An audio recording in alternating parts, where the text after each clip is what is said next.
যারা দাঁড়িয়ে আছেন পাশে বসার জায়গা আছে, একটু যদি কষ্ট করে বসতেন 500 বছর ইনশাআল্লাহ জান্নাতের দিকে আগে যেতে পারতেন। যদি ভিতরে এসে বসতেন আল্লাহর আরশের নিচে ছায়া পাওয়া যেত। অনেক ভাই পথে দাঁড়ায় আছেন, মনে করতেছেন ভিতরে জায়গা নেই, এই পাশে জায়গা আছে, আসিবে বসে যে। আসলে কণ্ঠেই বুঝতেছেন আমি অসুস্থ। সুস্থতা বা অসুস্থতা বা যোগ্যতা দিয়ে বয়ান করা যায় না, আল্লাহর দেওয়া তৌফিক আর মুরব্বীদের দোয়া। একটা বাচ্চা সাঁতার শেখে, পানির উপর ছেড়ে দিলে তো তলায় যায়, ঠিক না, ডুবে যায়। কিন্তু যখন তার মুরব্বী কেউ সাথে থাকে, পেটের নিচে একটা হাত দিয়ে তাকে সাঁতার শেখায়, হাতটা থাকলে সাঁতার শেখে। আমাদের মুরব্বীরা এখানে আছেন, আমাদের বুকের নিচে হাত দিয়ে রাখছেন। এজন্য আল্লাহ ইচ্ছে করলে হয়তোবা আল্লাহর মর্জি অনুযায়ী 2-4 কথা আলোচনা করতে পারি। আল্লাহ যেন বক্তা শ্রোতা সকলকে আমল করার তৌফিক দান করেন। আলহামদুলিল্লাহ, আলহামদুলিল্লাহ হামদান কাসীরান কামা আমার। ونشهد أن لا إله إلا الله وحده لا شريك له في الخلق والأمر، ونشهد أن سيدنا مولانا محمدا عبده ورسوله المبعوث إلى الأسود والأحمر، وعلى آله وأصحابه الذين هم مفاتيح الرحمة ومصابيح الغرر، وإرغاما لمن جحد به وكفر. أما بعد فأعوذ بالله من الشيطان الرجيم. بسم الله الرحمن الرحيم. قل هل يستوي الذين يعلمون والذين لا يعلمون إنما يتذكر أولو الألباب. وعن معاوية ابن أبي سفيان رضي الله تعالى عنه قال قال رسول الله صلى الله عليه وسلم من يرد الله به خيرا يفقهه في الدين، أو كما قال عليه الصلاة والسلام. صدق الله مولانا العظيم، وصدق رسوله النبي الأمي الكريم، ونحن على ذلك لمن الشاهدين والشاكرين، والحمد لله رب العالمين. আল্লাহ সুবহানাহু ওয়া তাআলা আজ 19 নভেম্বর 2021 গাজীপুর কোনাবাড়ি জামিয়া ইসলামিয়া দারুল উলুম মুহাম্মাদিয়া মাদ্রাসার বার্ষিক ওয়াজ মাহফিল উপলক্ষে আয়োজিত 2 দিন ব্যাপী কোরআনে নুরানি মাহফিলের দ্বিতীয় দিনের তৃতীয় অধিবেশন পর্যন্ত এখনো আল্লাহ যাদেরকে আসা ও বসার তৌফিক দান করেছেন শুকরিয়া আদায় করবেন আলহামদুলিল্লাহ। প্রত্যেকের কাছে আমার একটা প্রশ্ন, আপনারা বলেন যে সুন্দর পরিবেশে আপনারা আজকে বসে দ্বীনি কথা শুনতেছেন, এমন একটা পরিবেশ কি এখন মায়ানমারে আছে, ফিলিস্তিনে, চীনের উহানে, কাশ্মীরে? তাহলে পৃথিবীর যেদিকেই আমরা তাকায় দেখি, আমাদের এই বাংলাদেশের মধ্যে যেমনি ধর্মীয় স্বাধীনতা আছে, মনে চাইলে আমরা একটা মাহফিল করতে পারি, একটা মসজিদ বানাইতে পারি, একটা মাদ্রাসা বানাইতে পারি। এমন স্বাধীনতা বিশ্বের অন্য কোথাও খুব কমই আছে। এই জন্য আমাদের দেশটা স্বর্ণের টুকরা, ঠিক না বেঠি? এই মাহফিল আজকে আসতে পারছেন, এর শুকরিয়া যদি আমাদের মধ্যে না থাকে আমাদের ওই দুরবস্থা হইতে পারে। যারা মাহফিলে আসছেন শুধু আসার কারণে আল্লাহ পাক জিন্দেগীর গুনাহ মাফ করে দিয়েছেন, বসার কারণে আরশের নিচে ছায়া দান করবেন। এক একটা বিষয়ের আলোচনা, যেমন হুজুর আমার আগে আমার আসাতিজায়ে কেরাম, উস্তাদুল আসাতিজা, আমাদের উস্তাদদের উস্তাদ কথা বলেছেন। যদিও ওনাদের কথা এত সুর, এত ঢং, এত কিছু নাই, কিন্তু ওনাদের কথার মধ্যে নূর আছে। সুর নাই, কি আছে? নূর আছে। নূর কেমন জিনিস? হাটহাজারীতে একজন লোক ছিলেন, ওনার নাম আব্দুল ওয়াহেদ। উনি রশিদ আহমদ গঙ্গোহী রহমতুল্লাহ আলাই, হাজী ইমদাদুল্লাহ মুহাজির মক্কি রহমতুল্লাহ আলাইর খলিফা ছিলেন। আর উনি থাকতেন এত সাধারণ ভাবে, উনি যে আলেম তাও কেউ চিনত না। ছোট্ট একটা আতরের দোকান করতেন, লতা পাতা দিয়ে একটা ঝুপড়ি বানায় বসবাস করতেন। ওনার দিক নির্দেশনায় হাটহাজারী মাদ্রাসা হয়েছে। তো উনি একদিন এক মসজিদের নির্মাণ, তো যিনি জুমার নামাজ পড়াবেন তিনি বয়ান করছেন কালেকশনের জন্য অনেক সময়, কিন্তু কোনো কালেকশন তেমন হয় না। সবাই মিলে আব্দুল ওয়াহেদ শাহ হুজুরকে বলছে, হুজুর আপনি একটু বলেন। উনি বলছেন আমি তো ওয়াজ জানি না। বলে হুজুর আপনার ওয়াজ করা লাগবে না, আপনি একটু বলেন। তিনি উঠে শুধু বলছেন বাপ ভি গিয়া দাদা ভি গিয়া হাম ভি যায়েঙ্গে। বাংলা উনি ভালো বলতে পারতেন না, উর্দুতে এতটুকু কথা বলছে, পুরা মসজিদের মানুষ কান্না শুরু করছে। মসজিদে যা লাগবে তার 3 গুণ মানুষ দিয়ে দিছে। কথায় সুর ছিল না নূর ছিল? ঢাকার হুজুর কথা বলছেন, কোথায় হুজুর কথা বলছেন, অত সুর নাই, কিন্তু কি আছে? নূর আছে।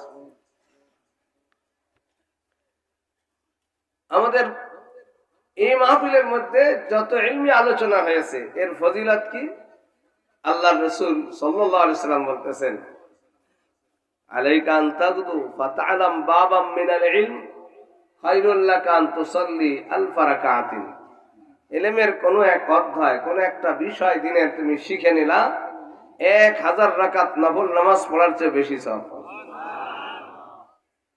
অন্য এক হাদিসের মধ্যে আসছে, হুজুর সাল্লাল্লাহু আলাইহি সাল্লাম বলেন, তাদারুসুল ইলমি সাআতাম মিনাল লাইল খায়রুম মিন ইহইয়াহা। রাতের 1 ঘন্টা ইলম শিখানোর মধ্যে কাটানো, এটা সারা রাত তাহাজ্জুদ পড়ার চেয়ে উত্তম। তো আমরা ইলমের মজলিসে আসি, শিখতেছি, শিখাইতেছি, ঠিক না ঠিক?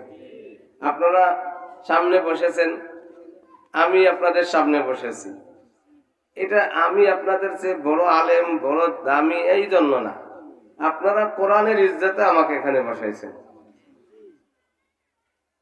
কারণ যে ব্যক্তি কোরআন ওয়ালাকে শ্রদ্ধা করে সে যেন আল্লাহকে শ্রদ্ধা করে। হাদিসের মধ্যে আসছে, হুজুর সাল্লাল্লাহু আলাইহি ওয়াসাল্লাম বলেন, ইন্না মিন ইজলালিল্লাহি তাআলা ইকরামু দি শাইবাতিল মুসলিম ওয়া হামিলিল কুরআন ইল্লাল গালি ফীহি ওয়াল জাফি আনহু ওয়াস সুলতানুল মুকসিত। 3 ব্যক্তিকে শ্রদ্ধা করলে আল্লাহকে শ্রদ্ধা করা হয়। 1 নম্বর দাড়ি পাকা মুসলমান, আর 2 নম্বর হামিলুল কুরআন, কোরআনের ধারক বাহক। ইল্লাল গালি ফীহি ওয়াল জাফি আনহু, তবে যে কমায় বাড়ায় বেদাতি, তাকে শ্রদ্ধা করা যাবে না। আর ওয়াস সুলতানুল মুকসিত, ন্যায় পরায়ণ ক্ষমতাশীল, মানুষের মধ্যে ন্যায় বিচার করে, ন্যায় প্রতিষ্ঠা করে, তাকে শ্রদ্ধা করলেও আল্লাহকে শ্রদ্ধা করা হয়। এই জন্য আপনারা আমাকে এখানে বসতে বলেছেন, আমি বসেছি। আর আসলে দিন শিখানো এইভাবেই হয়ে আসছে। আপনারা আমার সামনে বসছেন, আমি একদিন আমার উস্তাদ আল্লাহ মুহাম্মদ শফি রাহিমাহুল্লাহর সামনে বসেছিলাম। উনি ওনার উস্তাদ হুসাইন আহমদ মাদানী রহমতুল্লাহ আলাইহির সামনে বসেছিলেন। তিনি তার উস্তাদ মাহমুদুল হাসান দেওবন্দি রহমতুল্লাহ আলাইহির কাছে পড়েছেন। উনি ওনার উস্তাদ হযরত কাসিমুল উলুম ওয়াল খায়রাত কাসিম নানুতুবি রহমতুল্লাহ আলাইহির সামনে পড়েছেন। উনি ওনার উস্তাদ আব্দুল গনি মুজাদ্দিদ দেহলভির কাছে পড়েছেন। তিনি তার উস্তাদ ইসহাক মুহাদ্দিস দেহলভির কাছে পড়েছেন। উনি ওনার উস্তাদ শাহ ওলিউল্লাহ মুহাদ্দিস দেহলভির কাছে পড়েছেন। উনি ওনার উস্তাদ আবু তাহের মাদানির কাছে পড়েছেন। তিনি তার উস্তাদ ইব্রাহিম কুর্দির কাছে পড়েছেন। এইভাবে আমাদের থেকে নিয়ে প্রায় 22 জনের মাধ্যমে ইমাম বুখারী পর্যন্ত পৌঁছেছে। আর ইমাম বুখারীর উস্তাদ আহমদ ইবনে হাম্বল রহমতুল্লাহ আলাইহি, আহমদ ইবনে হাম্বল রহমতুল্লাহ আলাইহির উস্তাদ ইমাম শাফি রহমতুল্লাহ আলাইহি। ইমাম শাফি রহমতুল্লাহ আলাইহি পড়েছেন ইমাম আবু ইউসুফ রহমতুল্লাহ আলাইহির কাছে। ইমাম আবু ইউসুফ পড়েছেন ইমাম আবু হানিফা রহমতুল্লাহ আলাইহির কাছে। আবু হানিফা রহমতুল্লাহ আলাইহি পড়েছেন ইব্রাহিম বিন আখির কাছে। ইব্রাহিম বিন আখি পড়েছেন আলকামা রাদিয়াল্লাহু তাআলা আনহুর কাছে। আলকামা পড়েছেন আব্দুল্লাহ ইবনে মাসউদ রাদিয়াল্লাহু আনহুর কাছে।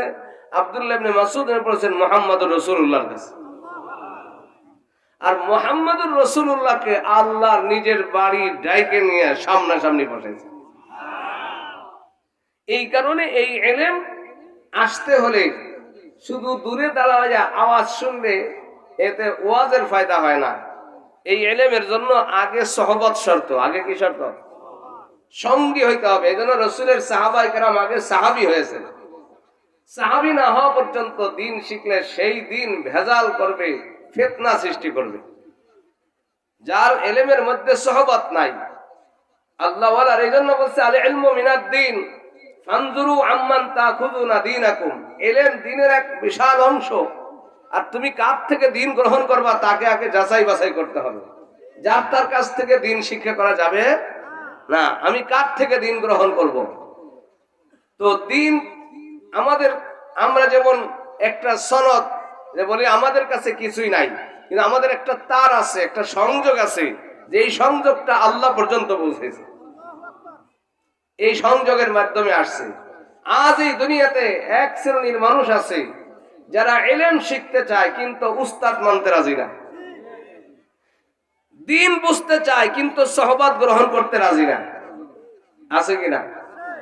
আর তাদের কাম হলো নিজে নামাজ যতটুকু পড়ে বা না পড়ে আর একজনকে পড়ানোর চেষ্টা করার চেয়ে যে পড়ে তার নামাজ নষ্টের ফতোয়া দেওয়ার জন্য ঘুরে বেড়ায়।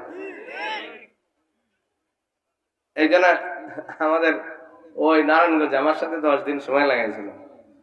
বিশাল দেহ আর সে চোখ দুটো সেরকম লাল টকটকা, মানুষ তাকাইতে সাহস পায় না। যুবলীগের এক নেতা। তো এর অভ্যাস হলো সোজা থাকলে ভালো, উল্টা পাল্টা হইলে থাপ্পড় দিতে দ্বিধাবোধ করে না, তাই যে মনে সেই হোক। এর দাওয়াত দিবে কে সাহস পায়? তো ওর 2-3 বন্ধু আগে 3 দিন লাগাইছে। এরা 3 জন ওরে তশকিল করছে। এ 3 দিনে গেছে। আসার পরে বাড়িতে না আয়সা 5 ওয়াক্ত নামাজ আলহামদুলিল্লাহ জামাতের সাথে পড়া শুরু করছে। এখন এই মেহনতের এক লোক যায় ওনাকে বলতেছে, ভাই আপনি যে নামাজ পড়তেছেন আপনার নামাজ হয় নাই। কেন হয় নাই? বলে আপনি তো জোরে আমিন বলেন নাই। উনি বললেন জোরে আমিন তো কাকরাইল ওয়ালারাও বলে না। বলে ওনাদের নামাজ তো হয়ই না। তো আবার আরেকদিন আসছে, আচ্ছা বলতেছে ভাই আপনি না, আপনার নামাজ হয় নাই। কেন? বলে আপনি তো ইমামের পাশে সূরা ফাতিহা পড়েন নাই। ইমামের পাশে সূরা ফাতিহা তো সদস্য বুজুর্গ সরমনার সব কেউ পড়ে না। বলো তাদের নামাজ মোটেই হয় না। এইভাবে ফতোয়া দেওয়া শুরু করছে। এমনি তো মিজাজ খারাপ লোক, কেবল নতুন তবলিগেতে আসছে, একটু ভাবে সবে রয়েছে। 3য় দিন যখন আসছে, আজকে আর রেহাই পায় না। আজকে মারছে কান সেরে বাসায় থাপ্পড়। হালার ভালা, আমার নামাজ হোক না না হোক, আমি নামাজ এতদিন পড়লাম না, কোনোদিন তুই নামাজের দাওয়াত দিলি না। আজকে নামাজ পড়তেছি, তুই এসে আমার নামাজ হয় না সেই ফতোয়া দেওয়ার জন্য আছিস, ভাগ এখান থেকে। আমি এই জন্য বলতে চাই, আপনাদের কাছে অনুরোধ রাখতে চাই, দ্বীন ইউটিউব থেকে শিখবেন না উলামায়ে কেরাম থেকে? আমাদের বর্তমান যুবক ভাইরা ওনারা দ্বীন শিখা শুরু করছে ফেসবুক থেকে। আর আমি বলি মিথ্যা প্রচারের জন্য ফেসবুকের চেয়ে আর ভালো কিছু পৃথিবীতে হইতে পারে না।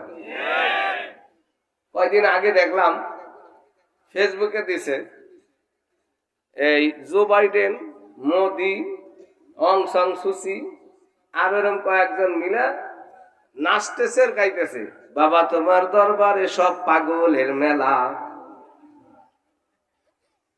নাচতেছে জো বাইডেন, ঢোল বাজাইতেছে মোদি আর গান গাইতেছে। আচ্ছা বলেন এটা কি সম্ভব? অথচ একের অবিকল ঠোঁট লড়তেছে, হাত পাও লড়তেছে। এটা কি সত্য কথা না মিথ্যা কথা? আর একবার দেখলাম দেওয়ানবাগি মারা গেছে, তার কবর থেকে জাহান্নামের আগুন উঠে গাছপালা সব পুড়ে যেতেছে।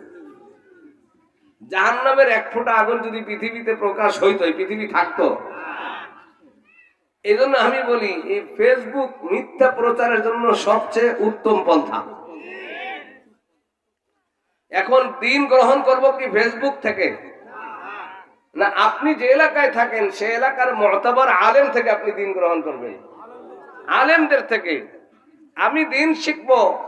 এইখানে আমরা দেখতেছি এ হুজুর আব্দুল কাদের সাহেব, শফিক সাহেব এখানে আছেন, ওনাদেরকে আমরা 1-2 বছর দেখিনি, 12 বছর দেখছি, ঠিক না বেশি? ওনাদের আগে পিছে আমরা সব জানি। আমি দিন যাচাই করার জন্য মাপকাঠি আছে, আছে না? মাপকাঠি হলো কোরআন আর হাদিস। এখন আমি একজনকে জিজ্ঞেস করছি, এই তুমি এতদিন নামাজ পড়লে এইভাবে, এখন এখানে হাত বন্ধ কেন? বলে আমি ইউটিউবে পেয়েছি। তাহলে এতদিন আমরা যেটা পড়ি, বলে আপনাদেরটা আছে ওটা জয়ীফ, আমাদেরটা সহি। আমি বললাম তুমি বলো সহি কারে কয় আর জয়ীফ কারে কয়? এটা তো আমি জানি না। সহি কারে কয় আর জয়ীফ কারে কয় এটা সে জানেই না। তারে বলে দিছে জয়ীফ, বলতো সেটা এই জয়ীফ বলে সে বলতেছে আমাদেরটা ছেড়ে দিতেছে। এখন তো আপনাদেরকে এই বিষয়ে বলার সময় নাই। আর এই বিষয়ে আপনারা বুঝতে চাইলে আমাদের আলহামদুলিল্লাহ বর্তমান জামানায় লুৎফর রহমান ফরাজি, তারপরে মুফতি দেওয়ার শাহ হুজুর, অনেকের বয়ান আছে, এগুলো শুনবেন, দেখবেন। ওই এক পক্ষের বয়ান শুনে আপনারা মনে করতেছেন আমাদেরটা ঠিক না। আসলে যখন দেখবেন যে না, এদিকে আমাদের কোন মাসআলা দুর্বল কোন হাদিস নাই, সব সহিহ হাদিস আছে। একজনে মাতবার মারা গেছে, ছেলে হলো 2টা, কয়টা? এখন সম্পত্তি 5 বিঘা 10 বিঘা, গরু 2টা, ঘর 2টা, ছেলেদের মধ্যে সব সমান ভাগ হবে না? সব সমান ভাগ হয়েছে। কিন্তু বড় ভাই মাতবাড়ি করে আর ছোট ভাইটা ব্যাককল, ও বেশি দরবার টরবার বোঝেও না, যায়ও না। ও বাড়িতে কি করে, গরুর খাবার দেয়, হাল বায়। একজনে এসে ওরে পাম দিছে, এই তোর বাপ যে মারা গেল, তো তোর বাপ মাতবার, জমির ভাগ অর্ধেক, ঘরের ভাগ অর্ধেক, গরুর ভাগ অর্ধেক, মাতবাড়ির ভাগ তো অর্ধেক। বলত কথা, তাই তো? তাহলে তোর ভাই প্রত্যেকদিন দরবার করে আর মুরগির রান খায়, আর তোরে শুধু হাল বাওয়ায়। আজকে আসলে বলবি যে মিয়া ভাই দরবারে তুমি একদিন যাবো, আমি একদিন যাবো। কোন বলদে যদি কিছু বুঝানো হয়, এগুলো সোজা করা বড় মুশকিল। আসার সাথেই তো চেতে গেছে, মেয়ে ভাই এই ফাজলিমি পাইছো কোথায়? কেন কি হইলো তোর এতদিন পর? বলো জমির ভাগ অর্ধেক, ঘরের ভাগ অর্ধেক, গরুর ভাগ অর্ধেক, মাতবাড়ির ভাগ তো অর্ধেক। তা তো ঠিক আছে, তো তুই কি চাস? বলে দরবারে তুমি ডেলি একলা যাও কেন? আমি একদিন যাবো, তুমি একদিন যাবা। বড় ভাই বুঝছে যে ওরে যে পিন দিছে এইটা কোরআন হাদিস দিয়ে বোঝানো যাবে না, বাস্তবে ওরে বুঝাইতে হবে। ওরে বলছে যা, আজকে ওই দক্ষিণ মহলে একটা দরবার আছে, তুই করে আয়। তো গেছে দরবারে। এখন দরবারে যাওয়ার পরে যারা ব্যাককল হয়, এগো দেখলেই তো মানুষ চেতায়, কি ঠিক না? আর যারা চেতায়, এগো চেতাইলেও চেতে। ও তো ব্যাককল, যাওয়ার সাথেই তো কয়েকজন, কি মাতবার কেমন আছেন, কি দিয়ে ভাত খাইলেন? ও মোরগ দিয়ে ভাত খাইছে। আচ্ছা, কত বড় মোরগ? এত বড়। মানে একজনে বলছে মিয়া এত বড় আমার মোরগ হয় নাকি? আর থাপ্পড় মেরে দিছে, এত বড় মোরগ হয় না, তোর কাছে শিখতে হবে নাকি? আমি মাতবার মানুষ। 3-4 জনে ধরছে ঠাইসে, সেই মারামারি শুরু করছেন। মানে কি, বড় ভাই পিছনে দাঁড়াই দেখতেছে যে দরবারটা কেমনে করে। ও যায় বলতেছে, বলো মোরগ এত বড় বলতে হলে নিচে আবার হাত রাখা লাগে, ঠিক না ভাই? সহিহ আর জয়ীফ বিচার করতে হইলে এর কিছু জ্ঞান থাকা লাগে। আমার কাছে আসছে একজন, সে বলে আমি বুখারী শরীফ মানি, বুখারী শরীফ মানি। আমি বললাম ঠিক আছে, তাই আমার এইখান থেকে আপনি বুখারী শরীফ নিয়ে আসেন, আমি দেখাই দিতেছি। আমি তো বুখারী শরীফ বানান করতে পারি না। বুখারী শরীফ কি করতে পারে না? বানান করতে পারে না। আমি এই কারণেই বলতেছিলাম যে ইলম উস্তাদ ছাড়া আসে, সোহবত ছাড়া আসে। ইউটিউব আর ফেসবুকের মাধ্যমে এই ইলম ফিতনা সৃষ্টি করে। আল্লাহ তাআলা আমাদেরকে এই ফিতনার থেকে হেফাজত করে।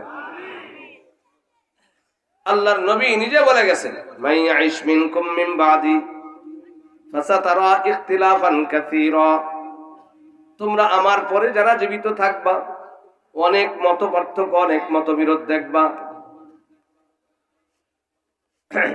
অনেক দল, অনেক মত হবে। আল্লাহর নবী সাল্লাল্লাহু আলাইহি ওয়াসাল্লাম একদিন এক জায়গায় বসা, দূর থেকে একটা উট দৌড়ে আসলো। উটটা আসিয়া আল্লাহর নবীর পায়ের উপরে গর্দানটা বিছায়া দিল। আরবিতে বলে আলকা বিজাররানি, লম্বা গর্দান উটের নবীর পায়ের উপরে বিছায়া দিল। এবার উটটা কান্দে বাঁকা, উটের চোখের পানিতে জমিন ভিজা যাইতেছে। হাত্তা ইবতাল্লাতিল আরদ, পিছে পিছে একজন সাহাবী দৌড়ে আসতেছে, হাতের মধ্যে একটা খঞ্জর। আল্লাহর নবী জিজ্ঞাসা করেন, ও সাহাবী, উটটা কার?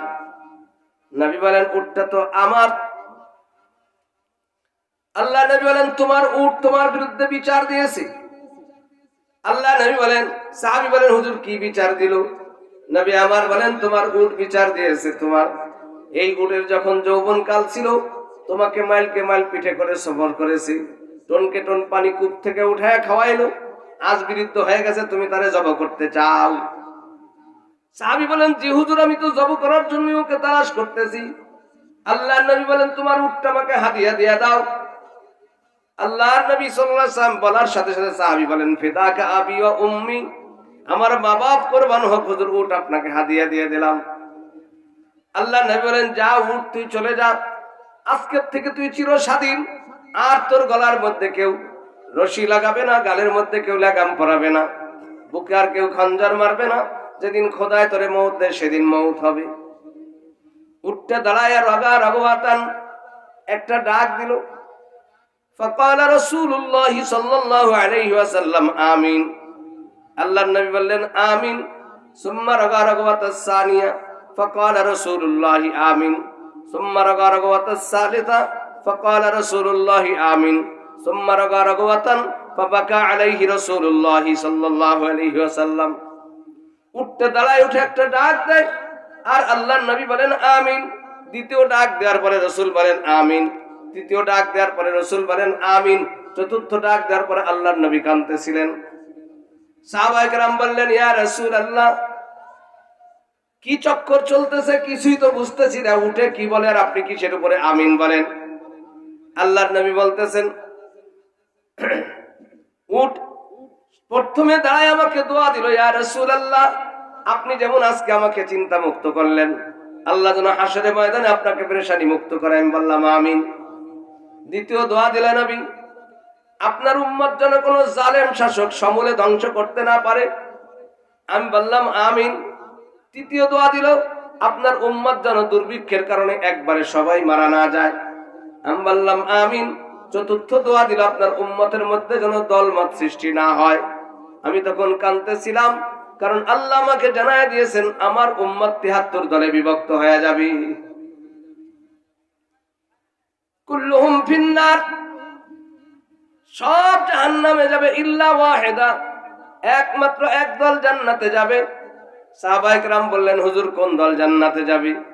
নবী আমার বলেন, মা আনা আলাইহি ওয়া আসহাবি, আমি আর আমার সাহাবায়ে কেরাম যেই পথে আছি, এই পথের উপরে যারা থাকবে তারা হলো জান্নাতি হবে। তাহলে আল্লাহর নবী সাল্লাল্লাহু আলাইহি ওয়াসাল্লাম আরেকদিন মরুভূমির মধ্যে বালুর মধ্যে এইভাবে আঙ্গুল দিয়ে দাগ দিলেন, লম্বা একটা দাগ টানলেন, আর এই লম্বা দাগ টানিয়া বললেন, ইন্না হাযা সিরাতি মুস্তাকিমা, এটা হলো আমার সোজা রাস্তা, জান্নাতে যাওয়ার রাস্তা। এরপরে ডাইনে বামে ছোট ছোট কিছু দাগ দিলেন, আর বলেন হাদিহি সুবুল, এগুলাও কিছু রাস্তা। আর ওয়ালা রাযিকুল্লি সাবিল শয়তান, প্রত্যেক রাস্তার মাথায় শয়তান দাঁড়ায় আছে। প্রত্যেক রাস্তার মাথায় কি দাঁড়ায় আছে? শয়তান। এই শয়তানের কাম কি? দুআতুন আলা আবওয়াবি জাহান্নাম, জাহান্নামের দরজায় দাঁড়ায় দাঁড়ায় মানুষকে জাহান্নামের দিকে ডাকতেছে। তাহলে রাসূল বলে দিয়েছেন, হাতে কলমে বুঝিয়ে দিয়েছেন। আর কি বলছেন? তারাকতুকুম আলান নাকিয়াতিল বাইদা, আমি তোমাদেরকে পরিষ্কার পরিচ্ছন্ন দিন দিয়ে গেলাম, এর মধ্যে কোনো ঝামেলা নাই, কারো তালি দেওয়ার সুযোগ নাই, কারো ভেজাল করার মতো কোনো জায়গা নাই।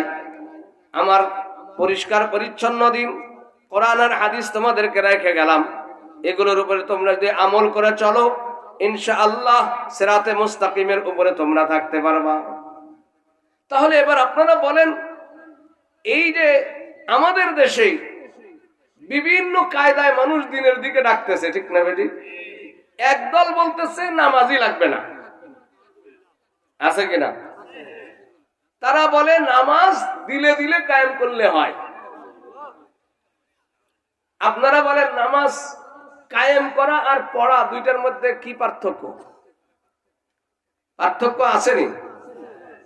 এটা পারিভাষিক শব্দে পার্থক্য কিছু জায়গায় আছে। যেমন আপনাদের নবীনগর থেকে আব্দুল্লাহপুর এক প্রকার গাড়ি আছে, এগুলোরে বলে ম্যাক্সি, আসেনি? আবার আপনাদের স্ত্রীর গায়ের এক প্রকার পোশাক, তার নামও কি? এখন ম্যাক্সির পরে যদি পড়া হয়, চড়া হয়, তাহলে গাড়ি বুঝায় নাকি? ম্যাক্সির পরে যদি বলে আমি ম্যাক্সিতে চড়ছি, তাহলে কি পোশাক বোঝায় না গাড়ি বোঝায়? আর আমার স্ত্রী ম্যাক্সি পরছে, এতে কি বোঝায়? পোশাক বোঝায়। ঠিক নামাজের পরে যদি পড়া হয়, তাহলে নামাজ কায়েম হওয়া বোঝায়। আর কোরআনের পরে যদি পড়া হয়, তাহলে তেলাওয়াত বোঝায়। এই শব্দের অর্থ যারা জানে না, কোন জায়গায় কোন শব্দের কি অর্থ হবে, এগুলো যারা বোঝে না, এরা হলো কালামচোর। এরা কি? আর আল্লাহর নবী বলে দেয়া গেছেন, ইয়াহমিলু হাযাল ইলমা মিন কুল্লি খালাফিন উদুলুহু, আমার উম্মতের মধ্যে একদল ন্যায়পরায়ণ আলেম থাকবে, তাদের কাজ হলো ইয়ানফুনা আনহু তাহরিফাল গালিন ওয়া ইনতিহালাল মুবতিলিন ওয়া তাবিলাল জাহিলিন। তাদের কাজ হলো ইয়ানফুনা, ঝাড়ে ঝাড়ে পরিষ্কার করবে। ধানের মধ্যে যেমন চিটা থাকলে ঝাড়ে ঝাড়া পরিষ্কার করে, মেশিনের মধ্যে দিয়ে বাতাস দিয়ে পরিষ্কার করে, ডাউলের থেকে চুকলা পরিষ্কার করে, আলেমদের কাজ হলো দিনের মধ্যে যারা ভেজাল করবে এগুলো ঝেড়ে ঝেড়ে পরিষ্কার করবে। এইরকম একদল আলেম কিয়ামত পর্যন্ত থাকবে। ওয়া তাহরিফাল গালিন ওয়া ইনতিহালাল মুবতিলিন, কালামচোরদের কালাম চুরি ঠেকাবে। আমি একদিন এক বাজারের সামনে দাঁড়া, এক লোক কলা বিক্রি করতেছে। আসরের আজান হইল, উনি মসজিদে যাবে, পাশে একটা লোক বাবরিওয়ালা, মাথায় আছে বাবরি, মুখে নাই দাড়ি। আসেনি এক লোক, মাথায় কি আছে, মুখে নাই দাড়ি। দাড়ি রাখা কি ওয়াজিব, দাড়ি রাখা কি? আর দাড়ি কাটা হারাম। কতউল লিহিয়া মা দুনাল কবজা হারামুন ফি মাযাহিবিল আরবা, এক মুষ্টির নিচে দাড়ি কাটা চারো মাযহাবে হারাম। বলেন নাকি? চারো মাযহাবে হারাম। এখন উনি মাথায় বাবরি আছে, মুখে কি নাই, দাড়ি নাই। উনি এই লোকটা নামাজে যাবে, ওনাকে বলতেছে ভাই আল্লাহ নামাজ কায়েম করতে কইছে, পড়তে বলে নাই। আমি বললাম ভাই পড়ে কেমনে আর কায়েম করে কেমনে একটু বুঝিয়ে দেন। আপনার সাথে কোনো কথা নেই। আমাকে বললে আপনার সমস্যা কি? আপনি এই লোকটারে বুঝাইতেছেন, আমারে বুঝেন। বলুন আপনার সাথে কোনো কথা নাই। কারণ কি? ওরা জানে যে এইসব জায়গায় এইসব কথা বললে বিক্রি করা যাবে। সাধারণ সরল সুধা মানুষের কাছে এসব কথা বিক্রি করা যায়। একজন ওই দেখবেন বাসের মধ্যে কিছু আনপড় লোক 2-4টা ট্যাবলেট বা একটা তাবিজ নিয়ে এমন লেকচার শুরু করে, মনে হয় যে পৃথিবীর সব রোগ ও একা ভালো করে দিবে। আর মাঝে মাঝে চ্যালেঞ্জ করে, যদি কোনো এমবিবিএস ডাক্তার এই বাসে থাকেন আসেন, আমি চ্যালেঞ্জ করলাম। বলে কি বলে না? 2-4 জন এমবিবিএস ডাক্তার থাকতেও তো পারে, কিন্তু কেউ কে পাগলের চ্যালেঞ্জ গ্রহণ করে বাসের মধ্যে? তো এরকম বলতে থাকে, মানুষ মনে করে। আসলে সত্যি কথা হলো আমাদের সরল সুধা মানুষগুলো এইসব ধোঁকায় পড়ে যায়। আমি মাঝে মাঝে বলি, এক বাজারে গেছি তো ঠিক এইরকম এক লোক আমার সামনে আসছে। আসার পরে বলতেছে, হুজুর আপনার কাছে আমার 3টা প্রশ্ন আছে। কি প্রশ্ন? বলতেছে ডালিম গাছ কবে হয়েছে বলেন। আচ্ছা, আর আর বেলাল রাদিনের শ্বশুরের নাম কি? আর মাগরিবের নামাজ 3 রাকাত কেন, ঈশার নামাজ 4 রাকাত কেন? তা আমি বললাম যে আপনার প্রশ্নের উত্তর আমি দেব, আপনি কি আজকে মাগরিবের এসব পড়ছেন? কয় না। আমি তো 40 টাকা তো, তাতে আপনার সমস্যা কি? যারা পড়ে তারা গুনবে যে 3 রাকাত আর 4 রাকাত কেন হলো। আপনি পড়েনি না, আমাদের নামাজ 20 রাকাত হোক 20 রাকাত হোক, এগুলো আপনার হিসাব করার দরকার আছে? কয় যে না, আপনার বললে সমস্যা আছে। আমি কোনো সমস্যা নাই। আমি বললাম যে গতকাল পড়ছো? কয় না। পাশের তো একজন হুজুর কোনোদিন নামাজ পড়ে না, আর এই বাজারে এসে এইরকম সাধারণ মানুষ তবলিগে যায়, নামাজ শিখছে, চরমনায় যায়, এই বিভিন্ন পীরের কাছে যায় নামাজ কালাম যারা পড়ে, তাকে এরকম এসে প্রশ্ন করে করা আর বলে যে কি শিখাইছে তোমাদের পীররা, ওখানে যায় লাভটা কি? আমি বললাম যে আচ্ছা ঠিক আছে, আপনার প্রশ্নের উত্তর আমি দিব। আপনি বললেন বেলাল শ্বশুরের নাম কি, আপনার দাদি শাশুড়ির মার নাম কি? এখন আর কথা বলতে পারে না। তো একজন কয় আমি এখন দাঁড়াবে কেন? আমি বললাম আচ্ছা তুমি বলো, টেম্পুর 3 চাক্কা কেন আর বাসের 4 চাক্কা কেন, আর ছাগলের 4 ঠ্যাং কেন, মুরগির 2 ঠ্যাং কেন? এটাকে বলো, তারপর আমি বলবো মাগরিবের নামাজ 3 রাকাত কেন আর ইশার নামাজ 4 রাকাত কেন। আর কথা নাই। দুনিয়াতে সাধারণ মানুষকে ধোঁকা দেওয়ার জন্য এই ধরনের কালাম চোরেরা যদি চুরি করে, ঠেকাবে কারা? উলামায়ে কেরাম। এইজন্য নবী বলেন ইয়ানফুনা আনহু তাহরিফাল গালিন ওয়া ইনতিহালাল মুবতিলিন। আমি বললাম আচ্ছা তোমার কাছে আমার আরেকটা প্রশ্ন। মনে করো তুমি এলাকার একজন বড় চেয়ারম্যান, তোমার 3 জন রাখাল আছে, কর্মচারী। একজনকে বললা অফিসে ব্যাগ নিয়ে যা, গেল। আরেকজনকে বললা মাঠে গরু নিয়ে যা, গেল। আরেকজনে বলছে 100 টাকা নিয়ে যা, ও বললো কোথায় যাব টাকা নিয়ে? বলে মোবাইলে ভরবে। মোবাইলে টাকা ভরবেন কেন? কথা বলতে হবে। কার সাথে কথা বলবেন? আমার ছোট ভাইয়ের সাথে। কিসের কথা? বাড়িতে বিয়া। কার বিয়া? ছোট বোনের বিয়া। ছোট বোনের বিয়ে, বড় ছোট ভাইয়ের দরকার কি? এই টাকাটা না ভইরা 15 মিনিট পর্যন্ত যদি তোমার রাখাল প্রশ্ন উত্তর করে, তুমি আল্লাহর কসম করে বলো তো এই রাখালের সাথে তুমি কি ব্যবহার করবা? ওই একটা থাপ্পড়ে দাঁতের পটে খুলে ফেলবে। আমি বললাম জালেম, তুমি তো তোমার রাখালের সৃষ্টিকর্তাও না, রেজেকদাতাও না, সামান্য মাসে গেলে কিছু টাকা দাও। তোমার রাখাল তোমার হুকুম পালন না করিয়া প্রশ্ন করলে তুমি দাঁতের পাটি খুলিয়া ফেলাও। আল্লাহ পাক তোমাকে নামাজ কায়েম করতে বলছে, পড়তে বলছে। 5 ওয়াক্ত নামাজ না পড়িয়া তুমি যদি 3 রাকাত আর 4 রাকাত কেন হইলো প্রশ্ন করিয়া বেড়াও, কবরে যাওয়ার সাথে সাথে ফেরেশতারা দাঁতের পাটি খুলিয়া ফেলাবি।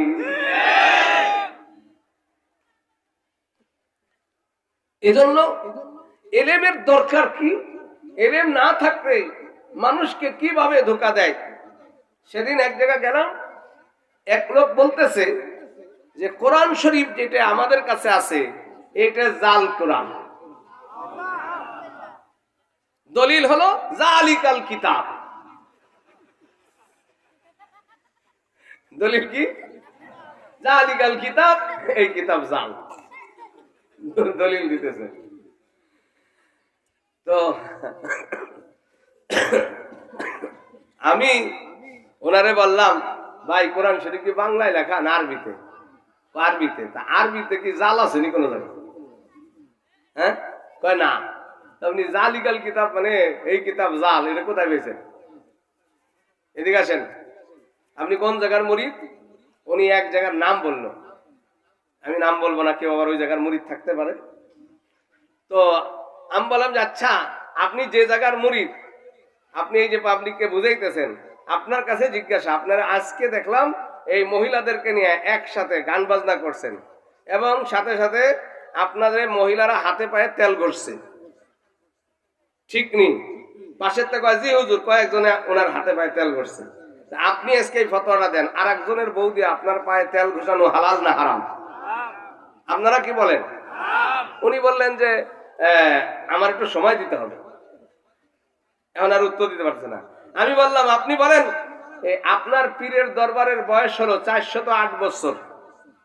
এই দরবারে মাজার আছে 2 তলা 3 তলা, কিন্তু মসজিদ নাই কেন? পাশে আছে। পাশে স্কুল মসজিদ আছে, কিন্তু দরবারে মসজিদ নাই কেন? আমার বাড়িতে আছে। আপনার বাড়িতে তো আমি জিজ্ঞেস করিনি, আপনার পীরের দরবারে মসজিদ নাই কেন? বলেন দরবারের বয়স কত বছর? 408 বছর। আমাদের এই পদ্মার আশেপাশেই আছে, নাম বলবো না। 408 বছরের দরবারে মসজিদ তৈরি হয় নাই, মাজার 2 তলা 3 তলা তৈরি হয়েছে। ঠিক না বেঠিক? আমার নবী মুহাম্মদুর রাসূলুল্লাহ মদিনার থেকে আসার সময় জনগণের লক্ষ লক্ষ টাকা কি চুরি করে নিয়ে আসছিলেন না খালি হাতে? যার যার সম্পদ যা ছিল নিজের সম্পদ ছেড়ে দিয়ে আসলেন। ওনার কাছে যা গচ্ছিত ছিল সেগুলো মানুষের কাছে পৌঁছানোর জন্য মৃত্যুর মুখে আলীকে বিছানায় শোয়ায় রেখে আসলেন। আলী সকালে বুঝে দিয়ে আসবা। কিন্তু নবী মদিনায় আসার পরে সর্বপ্রথম বাড়ি বানাইছেন, মাজার বানাইছেন না মসজিদ বানাইছেন? কোন মসজিদ? মসজিদে কোবা না, মসজিদে নববী না। সর্বপ্রথম কোন মসজিদ বানাইছেন? মসজিদে কোবা। আল্লাহ নবী কোবায় অবস্থান করলেন, এখানের মানুষ হুজুরকে ছাড়তেছে না, এইখানে রাসূল মসজিদ কোবা বানাইলেন। এরপরে মসজিদে নববী বানাইছেন। এরপরে মসজিদে নববীর সাইড দিয়ে কিছু সালা টানাইয়া রাসূল স্ত্রীগণের জন্য ছোট ছোট কিছু রুম বানাইছেন। তাহলে আল্লাহর নবীর দ্বীন প্রচার করার জন্য নবীর তরিকা বাদ দিয়ে কেউ দ্বীন প্রচার করতে পারে? নবী মদিনার থেকে, মক্কার থেকে মদিনা আসিয়া মসজিদ বানাইছেন। আর পীরের আসার সাথে সাথে অর্থ শর্ত কিছুই ছিল না। পীর 400 বছর পর্যন্ত পীরত্ব করিয়া এত জনগণের টাকা পয়সা নিল, আজও পর্যন্ত মসজিদ তৈরি করতে পারে নাই। আল্লাহর ওলি না শয়তানের ওলি? আরে শয়তান মিকুনাদ নামাস ওলি গরচুনি ইনস্তেলানাত বার ওলি আই বাসা ইবলিস আদম রুজে হাস বস বাহার দস্তে নশায়াত দাদে দাস। হ্যাঁ, বহুত ইবলিস পীর সাজবে, তবে তুমি যার তার হাতে হাত দিও না। ঠিক না ঠিক? হাত দিতে হলে কার হাত দিতে হবে? পীরে নামাজ ছাড়ায় না ভাই। দরজায় এই গেটে ভিড় করে রাখছেন, মনে হইতেছে জায়গা নাই। আছে জায়গা, পিছনে আছে। আসেন, একটু কষ্ট করে আসেন। এত কষ্ট করে দাঁড়াই থাকবেন কেন? কর্তৃপক্ষ এত সুন্দর ব্যবস্থা করছে, মেহরবানি করে যদি ভিতরে আসেন। ওয়াজ 3 জিনিস এখানে হাসিল হবে, যেটা বাইরে দাঁড়াই থাকলে হবে না। 1 নম্বর নেক সহবত, 2 নম্বর নেক মাহওয়াল, 3 নম্বর নেক পরিবেশ। আর এই 3 জিনিস যেখানে থাকে, এখানে বসলে ইমানি নূর পয়দা হয়। এখানে বসলে ইমানি নূর পয়দা হয়। এই জন্য ভাই আমরা মেহরবানি করে এই গেটের থেকে একটু সামনে আসেন, এই পিছন দিয়ে আসেন, এদিক দিয়ে আসেন, ঘুরে আসেন। মাশাআল্লাহ। তো বলতেছিলাম দোস্ত, এই যে ধোঁকাবাজিটা করতে পারতেছে। কিছুদিন আগে আমাদের দোহারে একজন পীর, তিনি বললেন মক্কা শরীফ হজ করা যা লাগবে না, ওনার বাড়িতে হজ করলেই হজ হয়ে যাবে। এবং আমি জেলখানায় 2013 সালে জেলে গেছিলাম। জেলের মধ্যে এক ওয়ার্ডে ছিলাম 3 দিন, আর এক ওয়ার্ডে 9 দিন। 9 দিন যেখানে ছিলাম, এই ওয়ার্ডের মধ্যে লোক ছিল 68 জন। 68 জনের মধ্যে আমি যখন গেছি নামাজি পাইছি 6 জন। আর আমি যেদিন বাইরেছি 3 জন বাদ দিয়ে আলহামদুলিল্লাহ সবাই নামাজি হয়ে গেছে। আমাকে জেলার বলতেছে, হুজুর আপনাদের মাঝে মাঝে জেলে আসা দরকার। আমি বললাম ব্যবস্থা করলে তো অবশ্যই আসবো। তো যাই হোক, আমার পাশের ওই রুমের সবাই নামাজি হলো, কিন্তু আমার পাশের সিটওয়ালাকে আমি নামাজি বানাইতে পারলাম না। আমি তারে বহুত বুঝাই, সে শুধু বলে হুজুর আমি নামাজ পড়ি, আপনি দেখেন না। আমি বললাম আপনি কোন সময় পড়েন? আমি দেখি না। হুজুর আমি পড়ি, আপনি দেখেন না। তো একদিন অনেক রাত 2:30 বাজে, কি কারণে যেন ঘুম ভেঙে গেছে। এখন ওনাকে দেখতেছি উনি এরম এরম করতেছে। তো আমি সকালে জিজ্ঞেস করছি, ভাই হাতে এরকম কি ঘষলেন? হাসে, কথা বলে না। পাশের সিটওয়ালা ওনার সাথে ভালো সম্পর্ক, তারে জিজ্ঞেস করছি যে ভাই উনি এরকম হাত ঘষে কেন? তো বলতেছে উনি হাত ঘষে কেন, ওনার গাঁজা খাওয়ার অভ্যাস, তো এইভাবে হাতে ঘষে গাঁজা বানায়, আজকে পাইতেছে না, তাই একটু খালি হাতে মস্ক করতেছে। আমি জিজ্ঞেস করলাম আপনি কি সত্যি গাজার কাছে আসছেন? বলে হ্যাঁ আমি গাজার কাছে আসছি। আমি বললাম ঠিক আছে।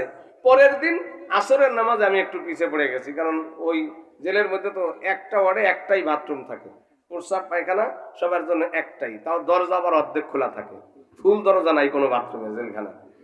এখন পিছিয়ে পড়ে গেছি, ওই লোক শুয়েই আছে।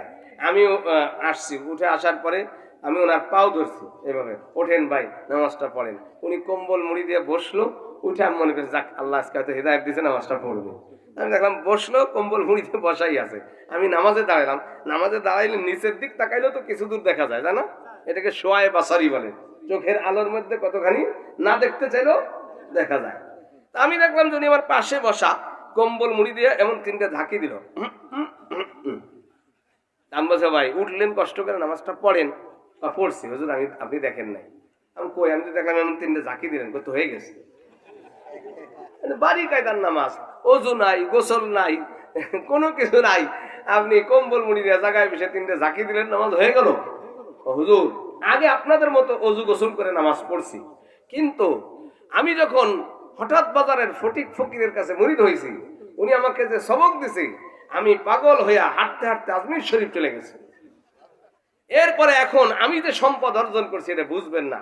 আমি কি অর্জন করছেন বলে, আমি এখন যদি চোখ বন্ধ করি তাহলে সরসিনা, চরমনাই, ভুরপুরা, আটরশি, চন্দ্রপাড়া, আজমির শরীফ সব জায়গা যাইতে পারি। আমি বললাম যে ভাই আপনার মতো একটা লোক আমাদের দরকার। আমরা কয়েকজন হাত পাও জড়াই ধরবো, আপনি খালি চোখ বন্ধ করে আমাকে অলের ওই পাশে ফেলাই দিবেন। খালি আপনি ঠাট্টা করেন। ঠাট্টা, আপনি চোখ বন্ধ করে এত দূর যাইতে পারেন, আপনার বেশি কষ্ট করা লাগবে না। আমরা 3-4 জন করে আপনার ঠ্যাং ধরবো, আপনি খালি চোখ বন্ধ করে অলের ওই পাশে ফেলাই দিন, আর কিছু করা লাগবে না। আসলে কি গাঞ্জা খাইয়া চোখে ধান্দা লাগছে, ঠিক না বেঠে? এই গাঁজা খোর বলতেছে নামাজ ওইভাবে পড়তে হয় না। এবার আমরা দেখি, আমরা যে নামাজ পড়ি এটা কে শিখাইছেন? আল্লাহ। আল্লাহ নবীকে ডাক দিয়া বলেন, হে নবী আপনি যদি নামাজে দাঁড়াইতে চান, ইয়া আইয়ুহাল্লাযীনা আমানু ইযা কুমতুম ইলাস সালাতি ফাগসিলু ওয়ুজুহাকুম ওয়া আইদিয়াকুম ইলাল মারাফিক ওয়ামসাহু বিরুউসিকুম ওয়া আরজুলাকুম ইলাল কাবাইন। হে ঈমানদার, তুমি যদি নামাজে দাঁড়াইতে চাও, প্রথমে মুখ দাও, হাত দাও, মাথা মাসে করো, টাকনু পর্যন্ত পাও দাও। কার হুকুম? আল্লাহর না কোন মোল্লার? কোন এখানে ব্যাখ্যা করার সুযোগ আছে? এখন কেমনে ধুবো? তো রসুলকে জিবরাইল ট্রেনিং দিলেন 5 ওয়াক্ত নামাজ। একদিন আসিয়া গারে হেরায় পড়ায় দেখাই দিলেন, আবার 5 ওয়াক্ত নামাজ শিখাইলেন। 10 ওয়াক্ত নামাজ রসুলকে ট্রেনিং দিয়েছেন, ওযুর ট্রেনিং দিয়েছেন। হযরত আব্দুল্লাহ ইবনে মাসউদ রাদিয়াল্লাহু তাআলা আনহু রসুলের ওযুর পানি টানতেন, মানুষ ওনাকে সাহেবুল মেথারা বলতো, ওযুর পানিওয়ালা। রসুলের বালিশ কান্দে করে ঘুরতেন, মানুষ ওনাকে সাহেবুল বেসাদা বলতো। রসুলের জুতা নিয়ে ঘুরতেন, মানুষ ওনাকে সাহেবুল নেআল বলতো, জুতাওয়ালা। এত রসুলের কাছের লোক। রসুলের ইন্তেকালের পরে হযরত আলী রাদিয়াল্লাহু তাআলা আনহুর কাছে বলতেছে, চাচা যান আপনি আমাকে রসুলের ওযু শিখিয়ে দেন। আলী বলে, তুমি তো আমার চেয়ে রসুলের ওযু বেশি দেখছো, দিনভর তুমি রসুলের খেদমত করছো, আমি তোমারে কি শিখাবো? চাচা যদি ভুল হয়ে যায় আপনি একটু কষ্ট করে শিখাই দেন। কত ওযুর পানি আনো। এবার আলী রাদিয়াল্লাহু তাআলা আনহুকে ওযুর পানি এনে দিলেন। আলী তো ওযু করে দেখাইতেছেন আর বলতেছেন, হাযা ওযু রাসূলিল্লাহ, এই হলো আল্লাহর রাসূলের ওযু। ওযু শিখতেছেন কে? আব্দুল্লাহ ইবনে মাসউদ, জিনার ইলমে কুফা নগরী ইলমের নগর সাজছে। সারা দুনিয়াতে আব্দুল্লাহ ইবনে মাসউদ ইলম ছড়াইছে। তিনি ওযু শিখতেছেন, যিনি প্রায় বছরকে বছর রসুলের ওযুর পানি ঢাললেন, ঢিলা গায়ে দিলেন, জুতা টানছেন, তিনিও রসুলের ওযুর ইন্তেকালের পরে ওযু শিখতেছেন আলী রাদিয়াল্লাহু তাআলা আনহুর কাছে। ও দোস্ত, ইসলামের এক একটা বিষয় এত গুরুত্বপূর্ণ, সাহাবায়ে কেরাম যদি এইভাবে সংরক্ষণ না করতেন তো আজকের এই কালামচোরেরা আমাদের ওযুকে নষ্ট করে ফেলতো। আমি ছাত্র জামানায় যখন শরহে বেকায়া পড়ি, তখন আব্বাজান খুব কড়া মানুষ ছিল, বাড়ির থেকে কোথাও বাইরে দিয়ে দিত না। বাড়িতে গেলে হিসেব দেওয়া লাগতো, কোথায় কি করবা, আর বন্ধ কতদিন থাকবা, কতদিন যাবা, কোন সময়, এটা আগে দেওয়া লাগতো। কামাই দেওয়ার সুযোগ ছিল না। তো আব্বাজান চিল্লাই গেছে। এই সময় আমাদের পাশের বাড়িতে উপার একটা মাহফিল হইতেছে, ওই পীরদের মাহফিল। তা চিন্তা করলাম যে আব্বা বাড়ি থাকলে তো যাইতে পারতাম না, আজকে যাই। চুরি করে গেছি, পাঞ্জাবি খুলে চাদর গায়ে দিয়ে। পীর সাহেব সন্ধ্যার আগে আসছে। আমি বারবার পীর সাহেবকে লক্ষ্য করতেছিলাম, খুব কারামতি ওয়ালা পীর। আপেল পড়া দিলে ছেলে মেয়ে হয়ে যায়, গিলাসে পানি ফু দিলে গিলাস ফেটে যায়, আগুনের ভিতর থাকতে পারে তাতে পড়ে না, 7 দিন আগুনের মধ্যে থাকে। এই পীরের অনেক কারামতি শুনছি। তো ওনার দেখতে গেলাম। সন্ধ্যা থেকে আমি রাতে 1টা পর্যন্ত ছিলাম, অনেক কষ্ট করে। মুরিদরা বিভিন্ন গান টান গাইতেছে, বাইরে এশকের একেবারে মাঝে মাঝে জোয়ার উঠতেছে। যার বেশি এশক ওঠে সে জামা টান দিয়ে ছিঁড়ে ফেলাইয়া পীর সাহেবের পায়ের উপর উবুর হয়ে পড়ে। আর পিশাব মাঝে মাঝে কপালের উপর একটা লাথি মারে আর বলে যা কাউয়া। এটা বললে মুরিদের কপাল খুলে যায়। তো আমি লক্ষ্য করলাম যে কি করে পিশাব দেখি। 3 বার উনি ইস্তেঞ্জা করছেন। কয়বার? এই 3 বার ইস্তেঞ্জা করছে, একবারও ঢিলেও নেয় নাই, পানিও নেয় নাই। আমি আমার এক চাচাতো ভাইরে জিজ্ঞেস করছি যে ঘটনা কি, পিশাব প্রস্রাব করলো, ঢিলে কুলুপ কিচ্ছু নেয় না। কয় যে আমি কইতে পারবো না, যে দাওয়াত দিছে আজহার মোল্লারে জিগাও।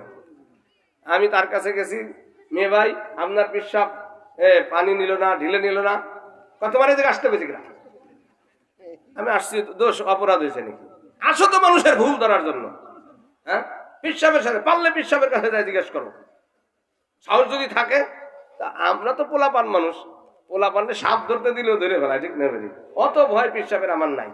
আমি যাই পিশাবের ডাইরেক্ট জিজ্ঞেস করছি, হুজুর আপনি ঢিলেও নিলেন না? উনি আমার উপরে আরো চেকছে। উনি এজিদির বংশ, ওহাবির বাচ্চা।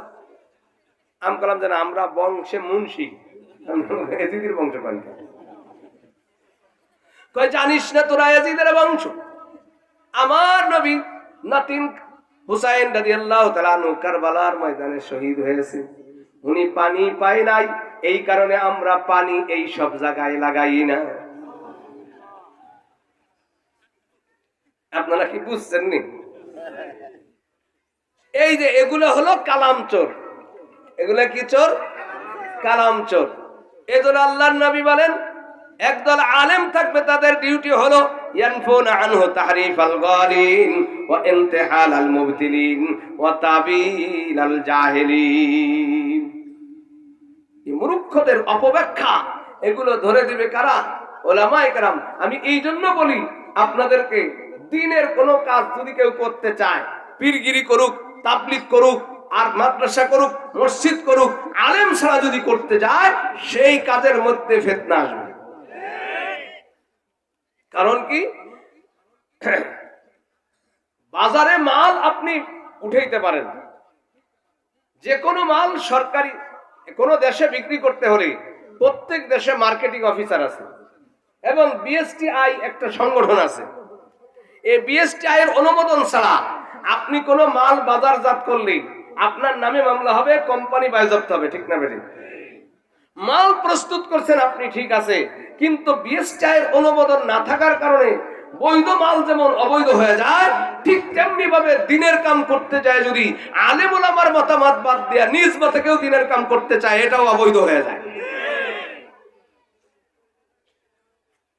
আল্লাহ আমাদেরকে দিন বোঝার তৌফিক দান করেন। তবে ভাই, দিন সর্বদা ষড়যন্ত্রের শিকার। এই পৃথিবীর থেকে দিনকে উৎখাত করার জন্য আল্লাহর নবীর জন্মের থেকে এই ষড়যন্ত্র শুরু হয়েছে। ঠিক? নবী আমার মাত্র ছোট্ট বালক, ওই বনু সাদের রাস্তা দিয়ে হাঁটাহাঁটি করতেছে। ইহুদিদের বিশাল এক দল ওই পথ দিয়ে যাইতেছিল। আল্লাহর নবী সাল্লাল্লাহু আলাইহি ওয়াসাল্লাম ওই পথ দিয়ে হাঁটতেছিলেন। আল্লাহর নবীকে দেখিয়াই বলল কাআন্নাহু হু, আরে এই যে সেই নবী। রাসূলের বয়স মাত্র 1.5 বছর, ছোট্ট বালক, কিন্তু ইহুদিরা বলল এই তো সেই নবী। এখন কয়েকজনে কয় আরে হ্যাঁ এই তো সেই নবী। সবাই মিলা রাসূলকে চেক করা শুরু করলো, পুরো বডি চেক করলো, মিলে দেখে হ্যাঁ ইনি আখেরি জামানার পয়গম্বর হবে। তো তারা চিন্তা করলো এই লোকটা থাকলে তো আমাদের কোনো মাতবাড়িও থাকবে না, দিনও থাকবে না, ঠিক না বেঠিক? তখন তারা রাসূলকে হত্যা করতে চাইলো। কয়েকজনে বলল আর একটু ভালো করে যাচাই করি। তো কয়েকজনকে ওখানে রেখে আসলো যে ঠিক আছে যাচাই করার পরে মারবো। যাচাই বাছাই পরে দেখছে 99 ইহুদিরা শিওর হয়ে গেছে যে আল্লাহর নবী এই হবে। এবার রাসূলকে হত্যা করবে, হাতের নিচে রাসূলের মাথা, ডান হাতে তরবারি, এইভাবে চুল ধরে একটা কোপ দিবে। ইতিমধ্যেই আল্লাহর নবী হাতের নিচ থেকে হারাই গেছে। ইহুদিরা বলে যখন কোপ দিতে যায় হাতের নিচ থেকে হারায়া গেল, তখন বুঝলাম 100 ভাগের 100 ভাগ শিওর হইলাম এই হবে আখেরি জামানার পয়গম্বর। তো নবীকে নবী হওয়ার আগের থেকেই দুনিয়ার থেকে সরাই দিতে চায়, নবীর দিনও দুনিয়ার থেকে সরাই দিতে চায়। আল্লাহ বলেন ইউরিদুনা লিউতফিউ নূরাল্লাহি বিআফওয়াহিহিম ওয়াল্লাহু মুতিম্মু নূরিহি ওয়ালাউ কারিহাল কাফিরুন। সারা দুনিয়ার কাফের চায় আল্লাহর দিন দুনিয়াতে না থাক। ব্রিটিশ চেয়েছিল এই ভারতবর্ষে মাদ্রাসা থাকবে না, মসজিদ থাকবে না, কোরআন থাকবে না, আলেম থাকবে না। 1601 খ্রিস্টাব্দে যখন এই দেশে ব্রিটিশ আসে, সেই সময় দিল্লিতে 80,000 দাওরায়ে হাদিস পর্যন্ত মাদ্রাসা ছিল। কত হাজার? আরে আপনারা এখন ঢাকা শহর বলেন, দেখবেন 1 লক্ষের উপরে মাদ্রাসা পাওয়া যাবে। কি ঠিক না ঠিক?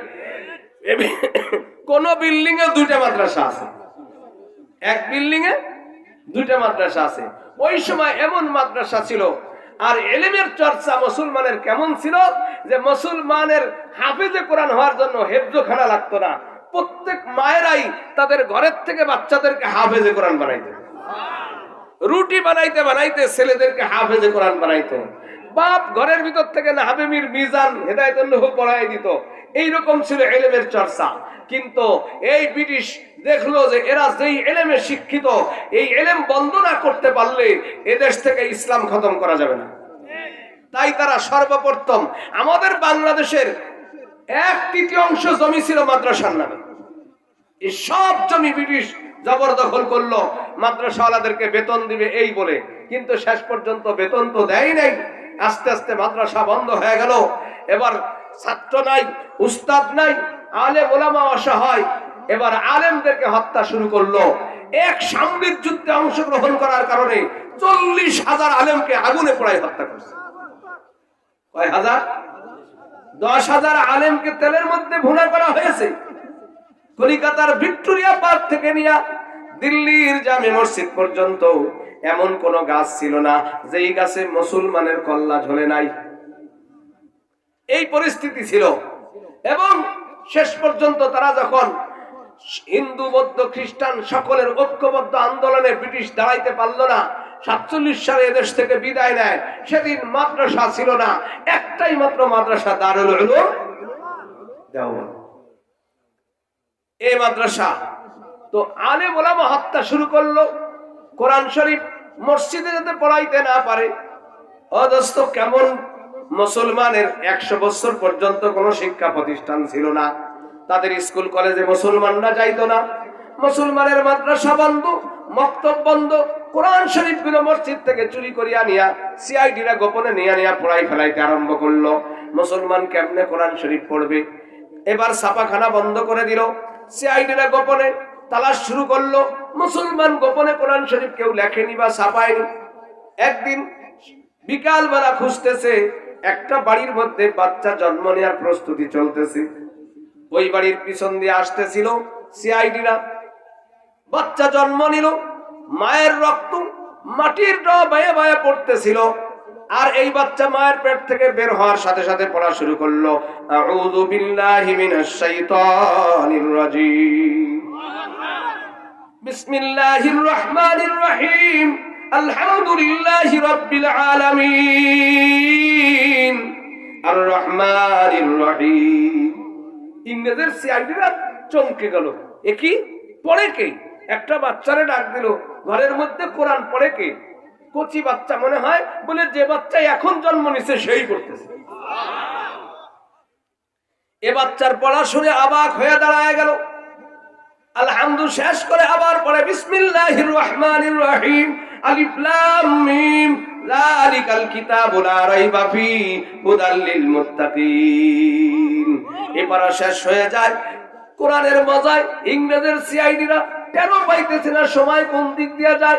এবার প্রথম পারা শেষ করার পরে আবার পরে সায়াকুলুস সুবহাউ, এবার দ্বিতীয় পারা শেষ করার পরে এবার পরে তিলকার রসুল। এইভাবে পড়তে পড়তে গভীর রাত হয়ে গেল। ফজরের আগে এই ছেলে পড়তেছে কুল আউযু বিরাব্বিন নাস, মালিকিন নাস, ইলাহিন নাস, মিন শাররিল ওয়াসওয়াসিল খান্নাস, আল্লাযী ইউওয়াসওয়িসু ফি সুদুরিন নাস মিনাল জিন্নাতি ওয়ান নাস। ইংরেজ সিআইডি বলে, একই কে পড়লো? যেই বাচ্চা এখন পর্যন্ত 1 ফোঁটা দুধ মায়ের থেকে খায় নাই, একটা শব্দ কোনো মানুষ থেকে শেখে নাই, এক টুকরা পোশাক পরে নাই, একবার প্রস্রাব পায়খানা করে নাই, একবার ওযু গোসল করে নাই, সেই বাচ্চা আলহামদু থেকে নাস পর্যন্ত পড়লো। আমরা জানায় দেই ওরে ইংরেজ, এদেশ থেকে আলেম ওলামা হত্যা করা যাইতে পারে, মাদ্রাসা বন্ধ করা যাইতে পারে, কোরআনের ছাপাখানা বন্ধ করা যাইতে পারে, কোরআন উৎখাত করা যাইতে পারে, তবে কোরআন বন্ধ করা যাবে না।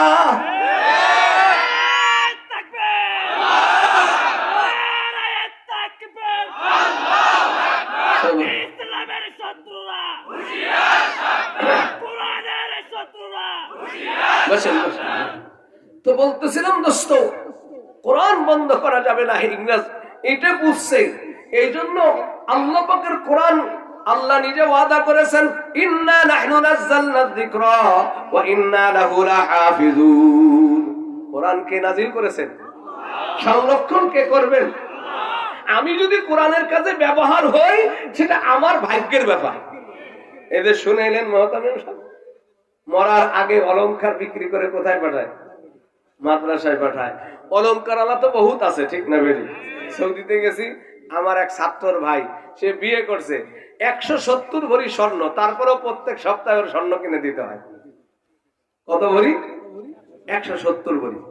তো যাই হোক, বলতেছিলাম আল্লাহ পাকের কোরআন এই পৃথিবীর থেকে উৎখাত করার চিন্তা চেতনা বারবার চলছে, ঠিক না বেরি? আজ পৃথিবীর যেদিকেই তাকায় দেখেন, মুসলিম হিসেবে যদি কোনো জাতি থাকে সেটা মুসলমান। বসনিয়ায় মার খাইছে কারা? বলেন না। চেচনিয়ায় মার খাইছে কারা? আজ চীনের উইঘুর 17 লক্ষ বর্গ কিলোমিটার মুসলমানের দেশ জবরদখল করে রাখছে বৌদ্ধরা, ঠিক না ঠিক? 20 লক্ষ মুসলমান আজকে তারা বন্দী শিবিরে, মা থেকে বাচ্চাকে আলাদা করা হয়েছে, স্বামী থেকে স্ত্রীকে আলাদা করা হয়েছে, ঘন্টার পরে ঘন্টা যৌন নির্যাতন করা হইতেছে, আর কারেন্টের শর্ট দেওয়া হইতেছে যৌন অঙ্গের মধ্যে, চাবুক দিয়ে পিঠে হাড় মাংস আলাদা করা হইতেছে, গায়ের মধ্যে সুই ঢুকানো হইতেছে, কিডনি বাল্ব মানুষের তাজা মানুষ থেকে জোর করে সিনাই নিয়ে বিক্রি করা হইতেছে। 2.5 কোটি মুসলমানের জন্য 600 কোটি সিসি ক্যামেরা দিয়া মুসলমানকে আটকায় রাখছে, কি ঠিক না ঠিক? তাহলে মার খায় কারা? মুসলমান। আমাদের প্রতিবেশী রাষ্ট্রের মধ্যেও জায়গায় জায়গায় মুসলমানের উপর নির্যাতন চলতেছে, কি ঠিক না ঠিক? কিন্তু দুঃখের বিষয়, মায়েরও আমরা খাই, বদনাম আমাদের উপরে, কি ঠিক না ঠিক? আমাদের বাংলাদেশে সংখ্যালঘু নির্যাতন হয় না? না, এ বাংলাদেশে সংখ্যালঘু নির্যাতন হয়। আমাদের দেশে সংখ্যালঘুরা দুলামিয়ার মতো বসবাস করে। যদি কেউ এই দেশে বসবাস করে বলে যে বাংলাদেশে সংখ্যালঘু নির্যাতন হয়, সে জাতির শত্রু, দেশের শত্রু, সে দিনের শত্রু। আমার দেশে সংখ্যালঘু নির্যাতন হয় না, কারণ এটা মুসলমানের দেশ। ইসলাম শিক্ষা দিয়েছে, আল্লাহর নবী বলেন, হে আমার উম্মতরা, তোমরা যদি সংখ্যাগরিষ্ঠ হইয়া সংখ্যালঘুর উপরে জুলুম করো, আমি নবী তোমাদের সুপারিশ করব না। আমরা যদি জুলুম করি, কে সুপারিশ করবেন না? এই কারণে মুসলমান কারো উপরে জুলুম করবে না। আল্লাহর রাসূল বলে দিয়েছেন, মুসলমান যদি জালেম হয়, আল্লাহ তার পক্ষে থাকে না। এই জন্য বাগদাদের মুসলমান সামান্য জুলুম করেছিল। চেঙ্গিস খানের বাহিনী যখন বাগদাদে আক্রমণ করেছিল, চেঙ্গিস খান 3 দিন পাহাড়ের উপরে দাঁড়াইয়া দোয়া করছে, ও মুসলমানের খোদা, আমি জানি তুমি জালেমের পক্ষে না, আমার ব্যবসায়ী কাফেলার উপরে জুলুম করেছে, বাগদাদের প্রেসির খলিফা আমার বিচার দেয় নাই, আমি প্রতিশোধ নিতে চাই। 3 দিন পরে আওয়াজ আসলো, যা চেঙ্গিস, আমি তোর সাথে আছি। এই চেঙ্গিস খান 10 লক্ষ মুসলমান হত্যা করছে। কয় লক্ষ? মুসলমানের রক্ত নদীতে বৃষ্টির পানির স্রোত যেমন ড্রেন দিয়ে যায়, ওইভাবে গেছে। এজন্য 100 জন পুরুষকে একজন চেঙ্গিসের মহিলা সৈনিক দাঁড় করছে লাইন ধরে, আর বলছে, তোরা দাঁড়া, আমি তোদেরকে হত্যা করব, তরবারিটা নিয়ে আসি ঘরের থেকে। 100 জন পুরুষকে একজন মহিলা দাঁড় করছে, সাহস নাই, দৌড়েই পলায় যাবে বা প্রতিবাদ করবে, কারণ আল্লাহ জালেমের পক্ষে থাকে না। এই জন্য আমার দেশে সংখ্যালঘু নির্যাতন হয় না, কিন্তু আমাদের দেশের বিরুদ্ধে বিভিন্ন সময় দেখি, এই ভারতে বক্তব্য দেয়, বাংলাদেশে সংখ্যালঘু নির্যাতন হইতেছে, আমাদের প্রধানমন্ত্রীকে গালি দেয়, হ্যাঁ, এবং এক হিন্দু বক্তব্যে বলতেছে মুসলমান বাংলাদেশে তোরা কয়জন, আমরা মুইতে ভাষাই দিব, আমাদেরকে বলে মুইতে ভাষাই দিব। কি করেন আপনারা? ভাইসে চলে যাবেন? জোরে বলেন, ভাইসে চলে যাবেন? আরে আমরা যেমন আগা কাটা শিখছি, তোদের পহলি গোড়াইতেও কেটে দেব। আমরা মোতার রাস্তা বন্ধ করতে পারি, ঠিক না ঠিক? মুসলমান সংখ্যাগরিষ্ঠতা দিয়ে বিজয় লাভ করে না, মুসলমান অস্ত্রের বলে বিজয় লাভ করে না, মুসলমান বিজয় পাবে একমাত্র ঈমানী শক্তিতে। অতএব যেই দেশের কোনায় কোনায় রাত 3:30টায় হাফেজে কোরআন 3:30টার সময় আল্লাহর সাথে কথা বলে, সেই দেশকে মনে যা চাই তাই করা যাবে না। তো বলতেছিলাম, আমাদের কোরআনের শত্রু সর্বযুগে সব জামানাই ছিল, এখন ষড়যন্ত্র চলতেছে, ঠিক না? এখন আমরা কোরআন ছাড়িয়ে দেব? হ্যাঁ দোস্ত, আল্লাহ তো বলছেন আফা হাসিবতুম আন তাদখুলুল জান্নাতা, তুমি কি মনে করছো জান্নাতে যাবা? ওয়ালাম্মা ইয়াতিকুম মাসালুল লাযিনা খালাউ মিন ক্বাবলিকুম মাসাতহুমুল বাসা ওয়াদ-দাররা ওয়াজুলজিলু, ভূমিকম্প, যুদ্ধ, বিগ্রহ, মার পিট, গায়ের গোশত লোহার চিরুনি দিয়ে উঠাই ফেলা হয়েছে, এরপরেও দিন ছাড়ে না, ঠিক না বেটা? এজন্য আমাদের বাংলাদেশে আল্লাহ পাকের মেহেরবানি, এই যে কোরআনের বাগান মিলছে, ঠিক না বেটা? ভারতবর্ষে দারুল উলুম দেওবন্দ, এটা কোন জায়গা হয়েছে? ভারতে। যখন দেখলো আলেম ওলামা শেষ, মাদ্রাসা শেষ, মুসলমানের নাম রাখার মতো কোনো শিক্ষিত লোক নাই, জানাজা পড়ানোর জন্য কোনো শিক্ষিত লোক পাওয়া যায় না। আমার আব্বার দাদা যান, উনি ছিলেন 22 গ্রামের একজন মোল্লা। কয় গ্রামের? ওনার এলেমের যোগ্যতা হলো আলহামদু শরীফ আর কুল আল্লাহ শরীফ আর মিলাদ শরীফ, এই 3 শরীফের বাইরে উনি কিছু জানতেন না। এত সরল সোজা ছিলেন, গরুর সাথে আপনি আপনি করে কথা বলতেন। তো উনি 3 দিন পর্যন্ত মানুষ অপেক্ষায় থাকতো, মানুষ মাটি দিয়ে জানাজা দিবে এই লোক পাইতো না, ওইভাবে মাটি দিয়ে রাখতো। উনি 3 দিন পরে কবরের উপরে যায়, 3 দিনের মধ্যে যায় নামাজ পড়ায় আসতেন। মুসলমানের এই দুরবস্থা হয়ে গেছিল যখন এদেশ থেকে মাদ্রাসা বন্ধ করা হয়েছিল, ঠিক না বেঠিক? হ্যাঁ দোস্ত, আলহামদুলিল্লাহ এখন আমি তো দেখেছি স্বাধীনের পর পর আমাদের এলাকার শিক্ষিতর হার কেমন ছিল। আমার গ্রাম 3.5 মাইল লম্বা, 4 কাতারে মানুষ বসবাস করে, তাহলে কত মানুষ? এই গ্রামে আমার আগে কোনো দাওরা ফারেক আলেমই ছিল না, বিশুদ্ধ কোরআন পড়নেওয়ালা লোক একজনও ছিল না। এক মসজিদে জুমার নামাজ পড়তে গেছি, যখন নাহাবে মিরপুরি, দেখি চাচা নামাজ পড়াইতেছে, আল্লাহ চশমার এক ঠ্যাং সুতেতে বান্ধা। উনি খুতবা পড়লেন 45 মিনিট, কি যে পড়ছে আল্লাহ জানে, আমি এক শব্দ বুঝিনি। তারপরে আমার এক স্যার ছিল স্কুলের প্রাইমারির, আমি বললাম যে স্যার, ওনার পাশে যদি আমি নামাজে দাঁড়াই, আমার নামাজও হবে না, ওনার নামাজও হবে না, কোনো মুক্তাদির নামাজও হবে না, তা কি করা যায়? বলে আমি নামাজটা পড়াই দিই। উনি ভদ্রভাবে ইমাম সাহেবরে যায় বলছে যে আমাদের ছাত্র লিয়াকত মাদ্রাসায় পড়ে, জুমার নামাজটাও পড়ান।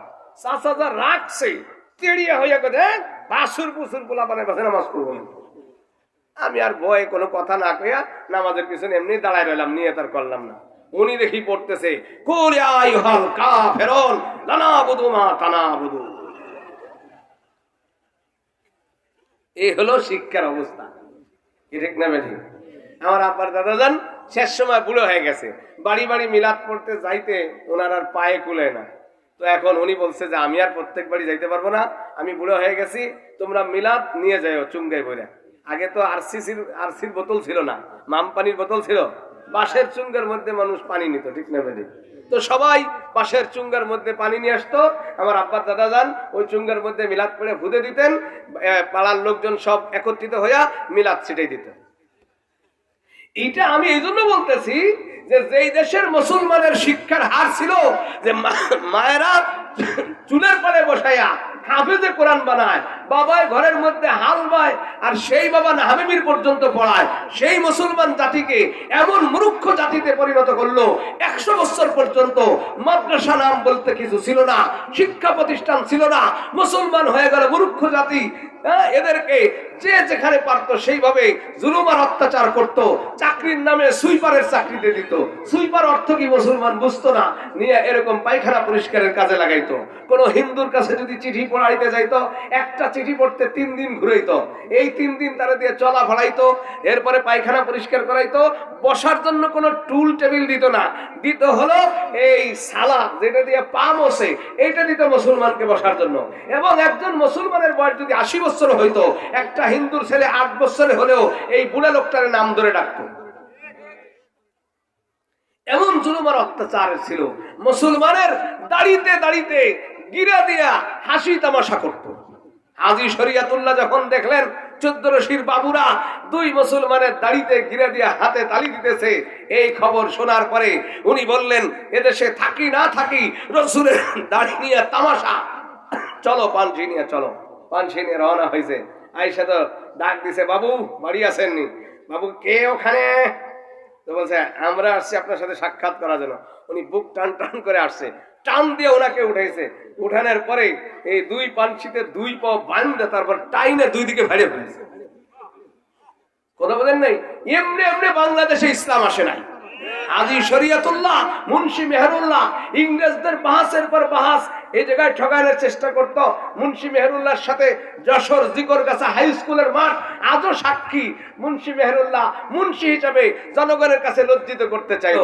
কোরআনের পাখিরা কোনোদিনও বসে থাকে না, ঠিক না ঠিক? এই দুনিয়াতে দিন কায়েম করার জন্য আল্লাহ পাকের মেহেরবানি। আমি বলতে চাই আমাদের উলামায়ে কেরামের কুরবানি। আচ্ছা বলেন, এই দেশে একজন MBBS ডাক্তার, ওনার বেতন কত? 5,000, 10,000।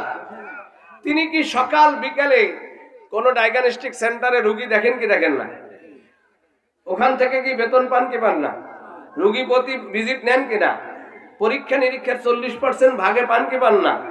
কোম্পানির পক্ষ থেকে হাদিয়া তোহফা পান কি পান না? একজন স্কুলের মাস্টার, তিনি সকাল বিকাল টিউশনি করেন কি করেন না? করেন। কিন্তু আমাদের মাদ্রাসায় যারা পড়ায় তাদের টিউশনির সময় আছে? 3:30টার সময় ওঠে, ছেলেপেলেদেরকে নিয়ে ওযু করিয়া তাহাজ্জুদে দাঁড়ায়, কি ঠিক না বেটি? তাহাজ্জুদ পড়িয়া আল্লাহর কাছে দোয়া করে, আয় আল্লাহ, এই যে কচি কচি বাচ্চাগুলো মা বাপ আমাদের সামনে অর্পণ করে গেছে, আমাদের দ্বারা কোনো কিছু হওয়া সম্ভব না, তুমি মালিক এদেরকে ওলিয়ে কামেল বানায় দাও। এই দুয়ার কারণে আল্লাহ পাক দেখা যায় দুষ্ট ছেলে যেগুলো কোনো কাজের ছিল না, সেগুলো দেখা যায় এক সময় দিনের বড় রাহবার, দিনের বড় এরকম দিনের বড় বক্তা, বড় পীর, বড় ওয়াইজ, মাদ্রাসার মুহতামিম, আল্লাহ তাআলা এদেরকে দিয়ে করতেছে, ঠিক না বেটা? এই 3:30টার সময় থেকে শুরু করলো, পরের দিন রাত 10:30টা পর্যন্ত ডিউটি আবার 10:30টায় ছাত্ররা ঘুমায়, উস্তাদ ঘুমাইতে আরো 1-আধা ঘন্টা লাগে যায়। চেক করে বাইরে কেউ আসেনি, মোবাইল কেউ দেখেনি, তারপরে হেডফোন কোথায় আছে, বেডিং চেক করে। কারণ আপনারা যে শিক্ষা দেন সেটা পড়ান, গড়ান না, আমরা পড়াই এবং গড়াই, কি ঠিক না ঠিক? আপনাদের শিক্ষা পড়ায় ছেড়ে দেন, ও সিনেমা দেখুক, টেলিভিশন দেখুক, মোবাইল দেখুক, প্রেম করুক, প্রীতি করুক, এটা স্কুলের কর্তৃপক্ষের দায়িত্ব না। কিন্তু আমাদের ছাত্ররা যদি বাইরে যায় কিছু করে, মাদ্রাসায় ধরে নিয়ে আসবে, হুজুর কি পড়ান, কি ঠিক না বেটি? আমাদের শামসুল উলুম মাদ্রাসায় এক ছাত্র, ওনার বাপ সরকারি চাকরি করত, তো বুড়া বয়সে সে ছোট ছেলে মাদ্রাসায় দিয়েছে। এখন ছেলে বাড়িতে যায় টিভি দেখছে, ছেলের বাবা আইসে বড় হুজুরের নিকটে বিচার, হুজুর আপনারা ছেলেদেরকে কি পড়ান? এরা বাড়িতে যে টেলিভিশন দেখে। তো হাফেজ নিয়ামতুল্লাহ সাহেব ছিলেন কড়া মানুষ, উনি তো একেবারে সেই রকম যে আগে মারতো তারপরে ওরা শুনতো কি হয়েছে। উনি বিচার করবে, হুজুর এইবারের মতো আমারে মাফ করেন, আমি দেখবো না। 6 মাসিক পরীক্ষার সময় আবার যায় টিভি দেখছে। এই তারিখ ওর বাপ ভ্যান নিয়ে চলে আসছে, বেডিং পত্র নিয়েই যাবে, ছেলে নিয়ে যাবে মাদ্রাসায়। তো হুজুর এবার রাখছে খুব, তো তোরা পিটানি না দিয়ে কোনো কথা নাই, এনকা হুজুর আমারে মারেন কাটেন, আমার একটা কথা শোনেন। কি? বলে হুজুর বেহেশতে কি আমার একলার যাইতে হবে? কয় না, বেহেশতে তো সবারই যেতে হবে। কয় বাড়িতে আব্বু টিভি দেখে, আম্মু দেখে, আপু দেখে, ভাইয়ে দেখে, আমি দেখলে গেলে আপনার কাছে বিচার দেয়। কি ঠিক না? তো আপনারাও বোঝেন, আপনি টিভি দেখেন দোষ মনে করেন না, আপনার মেয়ে টিভি দেখে আপনি দোষ মনে করেন না, কিন্তু আপনার ছেলেটা মাদ্রাসায় পড়ে টিভি দেখলে আপনি মাদ্রাসায় বিচার দেন, ঠিক না? ঠিক। তাহলে আমরা কি শুধু পড়াই না গড়াই? আমাদের ডিউটি দিন রাত 24 ঘন্টা থাকে, শেষ রাতের থেকে নিয়ে পরের দিন রাত 11টা পর্যন্ত। বেতন কি 50,000? সবচেয়ে কম বেতন মাদ্রাসাওয়ালাদের, কি ঠিক না? এবং এদের বেতনের রাস্তাটাও কেমন, একেবারে সম্পূর্ণ আল্লাহর উপর নির্ভরশীল। কোন বাজেট আছে মাদ্রাসার? বলেন। পূজারও তো একটা বাজেট আছে, কিন্তু মাদ্রাসার কোনো বাজেট আছে নাই। কোনো বাজেট মাদ্রাসার নামে নাই। আল্লাহর উপর তাওয়াক্কুল করে মাদ্রাসা শুরু করে। আজকে ওই ছোট্ট মাদ্রাসা দেখতে দেখতে 3 তলা 4 তলা 5 তলা হয়ে যায়, ঠিক না বেঠিক? হয় কিসে? কোনো ফান্ড নাই, কোনো বাজেট নাই, এমনি এমনি দেখা যায় আল্লাহর পক্ষ থেকে হয়ে যায়। ও দোস্ত, এই যে মাদ্রাসাওয়ালারা শুধু আল্লাহর উপর তাওয়াক্কুল করে মাদ্রাসা শুরু করে, বেতন 5,000, 7,000, 8,000, 10,000, এখন একটু বেশি শহরে হয় হয়তো 10-15,000 হয়েছে, ঠিক না বেঠিক? কিন্তু দ্রব্য মূল্য হিসেবে সেটা কিছুই না। আমি বলি সবচেয়ে কম বেতন ইমাম আর মাদ্রাসার হুজুরদের। আমি আলফাডাঙ্গা ওই ওয়াজে গেছি, ফরিদপুর একটা থানা আছে আলফাডাঙ্গা। আমি ওয়াজের পরে রুমের মধ্যে বসছি, এক চাচা 8-10 জন লোক নিয়ে আসে। হুজুর আপনার সাথে আমরা একটা মাসলা জিজ্ঞেস করবো। আমি কি মাসলা বলেন? বলে যে হুজুর আমাদের ইমাম সাহেব দাড়ি ছাটে আর বেরাকেতে লোন নেয়, ওনার কাছে কি নামাজ হবে? আমি জিজ্ঞেস করছি বেতন কত? কয় 450 টাকা। কত? মেলা আগের কথা। তো আমি বললাম যে ইমাম সাহেব কি অজু করে নামাজ পড়ায় না অজু ছাড়া? কয় কি করেন, অজু ছাড়া নামাজ হয়নি। আমি বললাম যে 450 টাকার ইমাম, উনি যে অজু করে নামাজ পড়াইছে তো ভাগ্যবান, কি ঠিক না বেশি? আজ আমাদের সবচেয়ে কম বেতন, তারপরও আমরা বেতনের আশায় পড়াই। আরে এমন এমন লোক আছে, আমি আমার জীবনে যতদিন ধরে মাদ্রাসা শুরু করছি আজ পর্যন্ত 1 টাকাও বেতন নেই, 1 টাকাও নেই। আল্লাহ চালায় না? চালাইতে পারে। আমি নিয়তই করছি যে আমি মাদ্রাসায় পড়াবো, বেতন নেব না। আল্লাহ তাআলা আমাকে এই নিয়তের উপরে অনেক কষ্ট করেছি জীবনে। হ্যাঁ, কষ্টের পরে আল্লাহ তাআলা রাস্তা খুলছে। এখন গত 4 বছরে হিসাব করলাম মাদ্রাসার কাছে আমি টাকা পাবো 41 লক্ষ টাকা আমি পাবো, বেতন দেনি। এই জন্য আপনারা যদি মনে করেন যে আমাদের কালেকশনে মাদ্রাসা চলে, না না, মাদ্রাসা কে চালায়? আল্লাহ চালায়। যদি আমাকে আল্লাহ ওই জায়গা ব্যবহার করেই বসে তো আমার জন্য ভাগ্য খুলে গেল, ঠিক না বেঠিক? হ্যাঁ, এই জন্য দেখেন আসহাবে কাহাবের কুকুর, আসহাবে কাহাবের কুকুর, তারা দেখলো যে কিছু লোক এদিকে যায়, কুত্তাটা দেখতেছে, কুত্তার পাশ লাগলো। এখন এরা চিন্তা করছে আমরা যাব লুকানোর জন্য, আর কুকুর যায় ঘেউ ঘেউ করবে, আমাদের বিপদ ঘটাবে। ফিরা কুকুরের পিটাই, কুকুর ফেরে না, কারণ কুকুর চিনেছে এরা এমন মানুষ, এদের পিছনে গেলে জান্নাতে যাওয়া যাবে, ঠিক না বেঠি? সেই জন্য আল্লাহ বলেন ওয়াকালবুহুম বাসিতুন যিরাইহি বিল ওয়াসিদ, ওদের কুকুর 2 হাত বিছায়া সামনে গর্তের সামনে বসে রয়েছে। এই কুকুরকে আল্লাহ জান্নাত দিয়েছেন। ও ভাই, আজকে আসহাবে কাহাফ চলতেছে আর আমরা যারা তাদের সাথে সংযোগ লাগাইতেছি, আল্লাহ আমাদেরকে আসহাবে কাহাফের কুকুরের মতো যদি কবুল করে নেয় জান্নাতের ব্যবস্থা হয়ে যাবে। মাদ্রাসা মসজিদের সামান্য কোনো কিছু যদি আমার দান দ্বারা গঠিত হয়, দেখেন আল্লাহর নবী বলেছেন কারো দানের দ্বারা যদি মসজিদের এতটুক জায়গা হয়, বাইদাতু কাতাতিন, কাতাত শব্দের অর্থ হলো গাছ কুড়েলি, ওই যে কুটুম চড়াই কয় না, ওর ডিমটা কি 10 কেজি ওজন, উট পাখির সমান। ওর ডিম পরিমাণ জায়গা যদি মসজিদ মাদ্রাসার খেদমত আপনার টাকার দ্বারা হয়, আল্লাহ পাক রব্বুল আলামিন এর কারণে জান্নাতে একটা বিশেষ ঘর বানায়। তবে আল্লাহ আমাদের সকলকে দিন বোঝার তৌফিক দান করেন। এখন আমি যেই কথাটা বলার জন্য এত কথা বললাম, সেটা হলো মাদ্রাসার প্রয়োজন কি আমাদের শুধু দুনিয়ায় না আখিরাতে? শুধু দুনিয়ায় না আখিরাতে? দুনিয়ায় কি প্রয়োজন আছে কি নাই? আছে। কোন জায়গায় আছে এবার আপনাদেরকে দেখায় দিই। পৃথিবীতে যত জায়গায় মুসলমান বিপদে পড়েছে মাদ্রাসাওয়ালারাই আগে আছে, ঠিক না বেঠে? যেদিন রুশ বাহিনী আল্লাহর কোরআনকে পায়ের নিচে দিয়ে পায়খানা করেছিল, কোরআনের পাতা দিয়ে ইস্তেঞ্জা করেছিল, মুসলমান যুবতীদেরকে হেলিকপ্টারে ধর্ষণ করে নিচে নিক্ষেপ করেছিল, সেদিন এই কোরআন ওয়ালারাই মাঠে নামছে, ঠিক না বেঠি? এই জন্য যেদিন মায়ানমারের মুসলমান ক্ষুধার্ত অবস্থায় নাফ নদীর পাড়ে 10 দিন 15 দিন পর্যন্ত না খাইয়া পাহাড় বাইয়া কাঁদতেছিল, সেদিন কেউ তাদের কথা বলে নাই।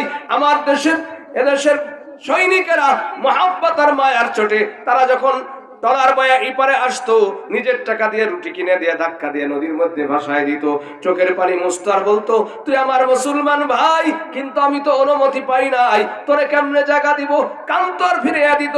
কিন্তু সেই দিন মাঠে নামিয়া বলেছিল এদেরকে উপকার করতে হবে। কারা বলেছিল? উলামায়ে কেরাম।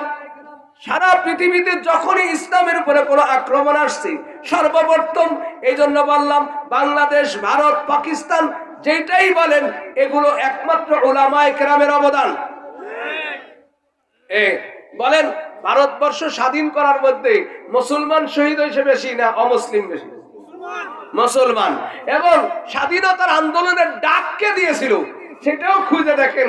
এই যে আমি হাদিসের সনদ শুনেছিলাম শাহ ওলিউল্লাহ মুহাদ্দিসে দেহলভী, উনার থেকে উনার শাকরিদ আব্দুল আজিজ মুহাদ্দিসে দেহলভী, উনার শিষ্য সৈয়দ আহমদ বেরলভী, উনার শিষ্য নিসার আলী তিতুমী, ও দোস্ত হাজী শরীয়তুল্লাহ, মুন্সি মেহরুল্লাহ, ভারতবর্ষকে যদি স্বাধীন না করে দিত আমরা বাংলাদেশ পাকিস্তান ভাগ করতে পারতাম না, ঠিক না বেঠি?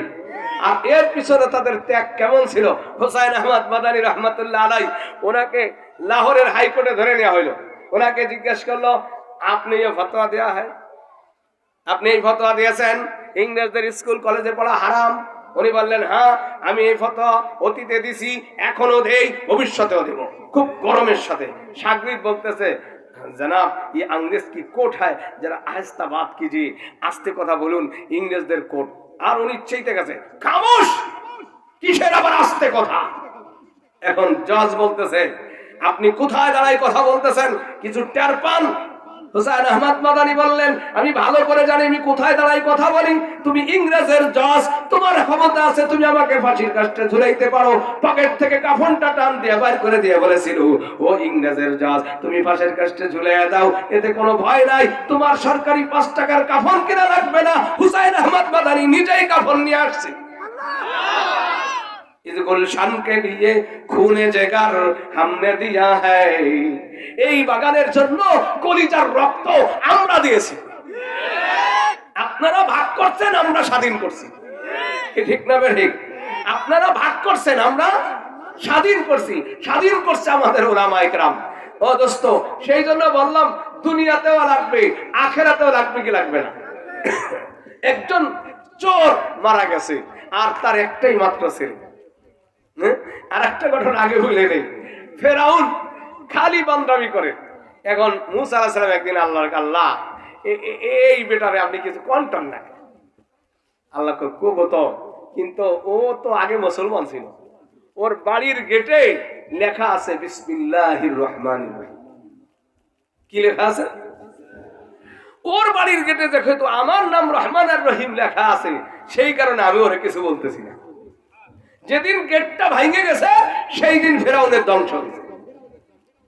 তাহলে যেই বিসমিল্লাহ ফেরাউন 400 বছর জুলুম করছে বিসমিল্লাহর কারণে, সেই বিসমিল্লাহর পাওয়ার কত। এমনি ভাবে রেখেছে যে একজন সে মারা গেছে আর তার ছেলেকে পেটে বাচ্চা সন্তান রেখে গেছে, এই সন্তান তাকে মাদ্রাসায় দিয়েছে। সে যখন পড়লো বিসমিল্লাহির রহমানির রহিম, আল্লাহ বলেন তার কবরের আযাব মাফ করিয়া দাও।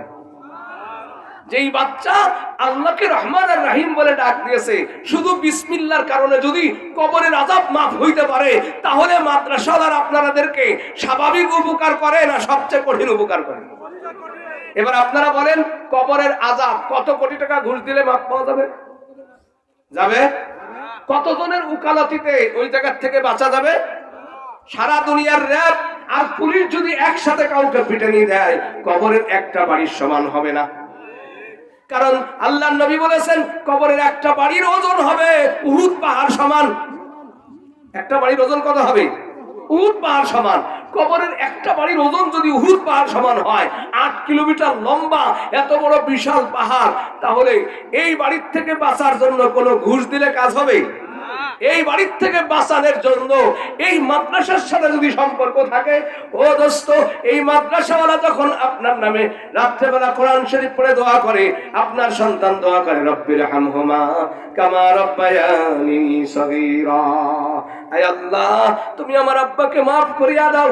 এক যুবক জিলাপি বিক্রি করে, দামেস্কের মসজিদের সামনে মিষ্টি বিক্রি করে। একজন বুজুর্গ এক কবরস্থানের পাশ দিয়ে যাইতেছিলেন, দেখলেন কবরস্থানে কিছু লোক উঠিয়া কি যেন ভাগাভাগি করে। জিজ্ঞাসা করলেন কি ভাগাভাগি করেন? সে বলল ভাগাভাগি করতেছি, আমাদের মধ্যে একজন লোক আছে, তার একটা ছেলে হাফেজে কোরআন, সে প্রতি শুক্রবার আমাদের নামে 1 খতম কোরআন শরীফ পড়িয়া পাঠায়, এই সব আমরা ভাগ করিয়া নেই। কোথায়?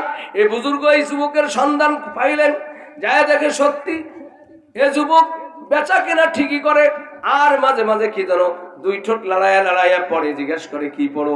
বলে কোরআন শরীফ তেলাওয়াত করি। কেন এখন তুমি কোরআন তেলাওয়াত করো? বলে বাবা মারা গেছে, ভাই বোন ছোট ছোট আছে, এদের জন্য উপর আয় রোজগার করতে হয়, ফাঁকে ফাঁকে যতটুকু সময় পারি বাড়িতেও তেলাওয়াত করি, এখানেও তেলাওয়াত করি। আল্লাহ। এখন এই বুজুর্গ আবার কিছুদিন পরে ওইখান দিয়ে যাইতেছিল, দেখে সবাই বেজার হয়ে বসা।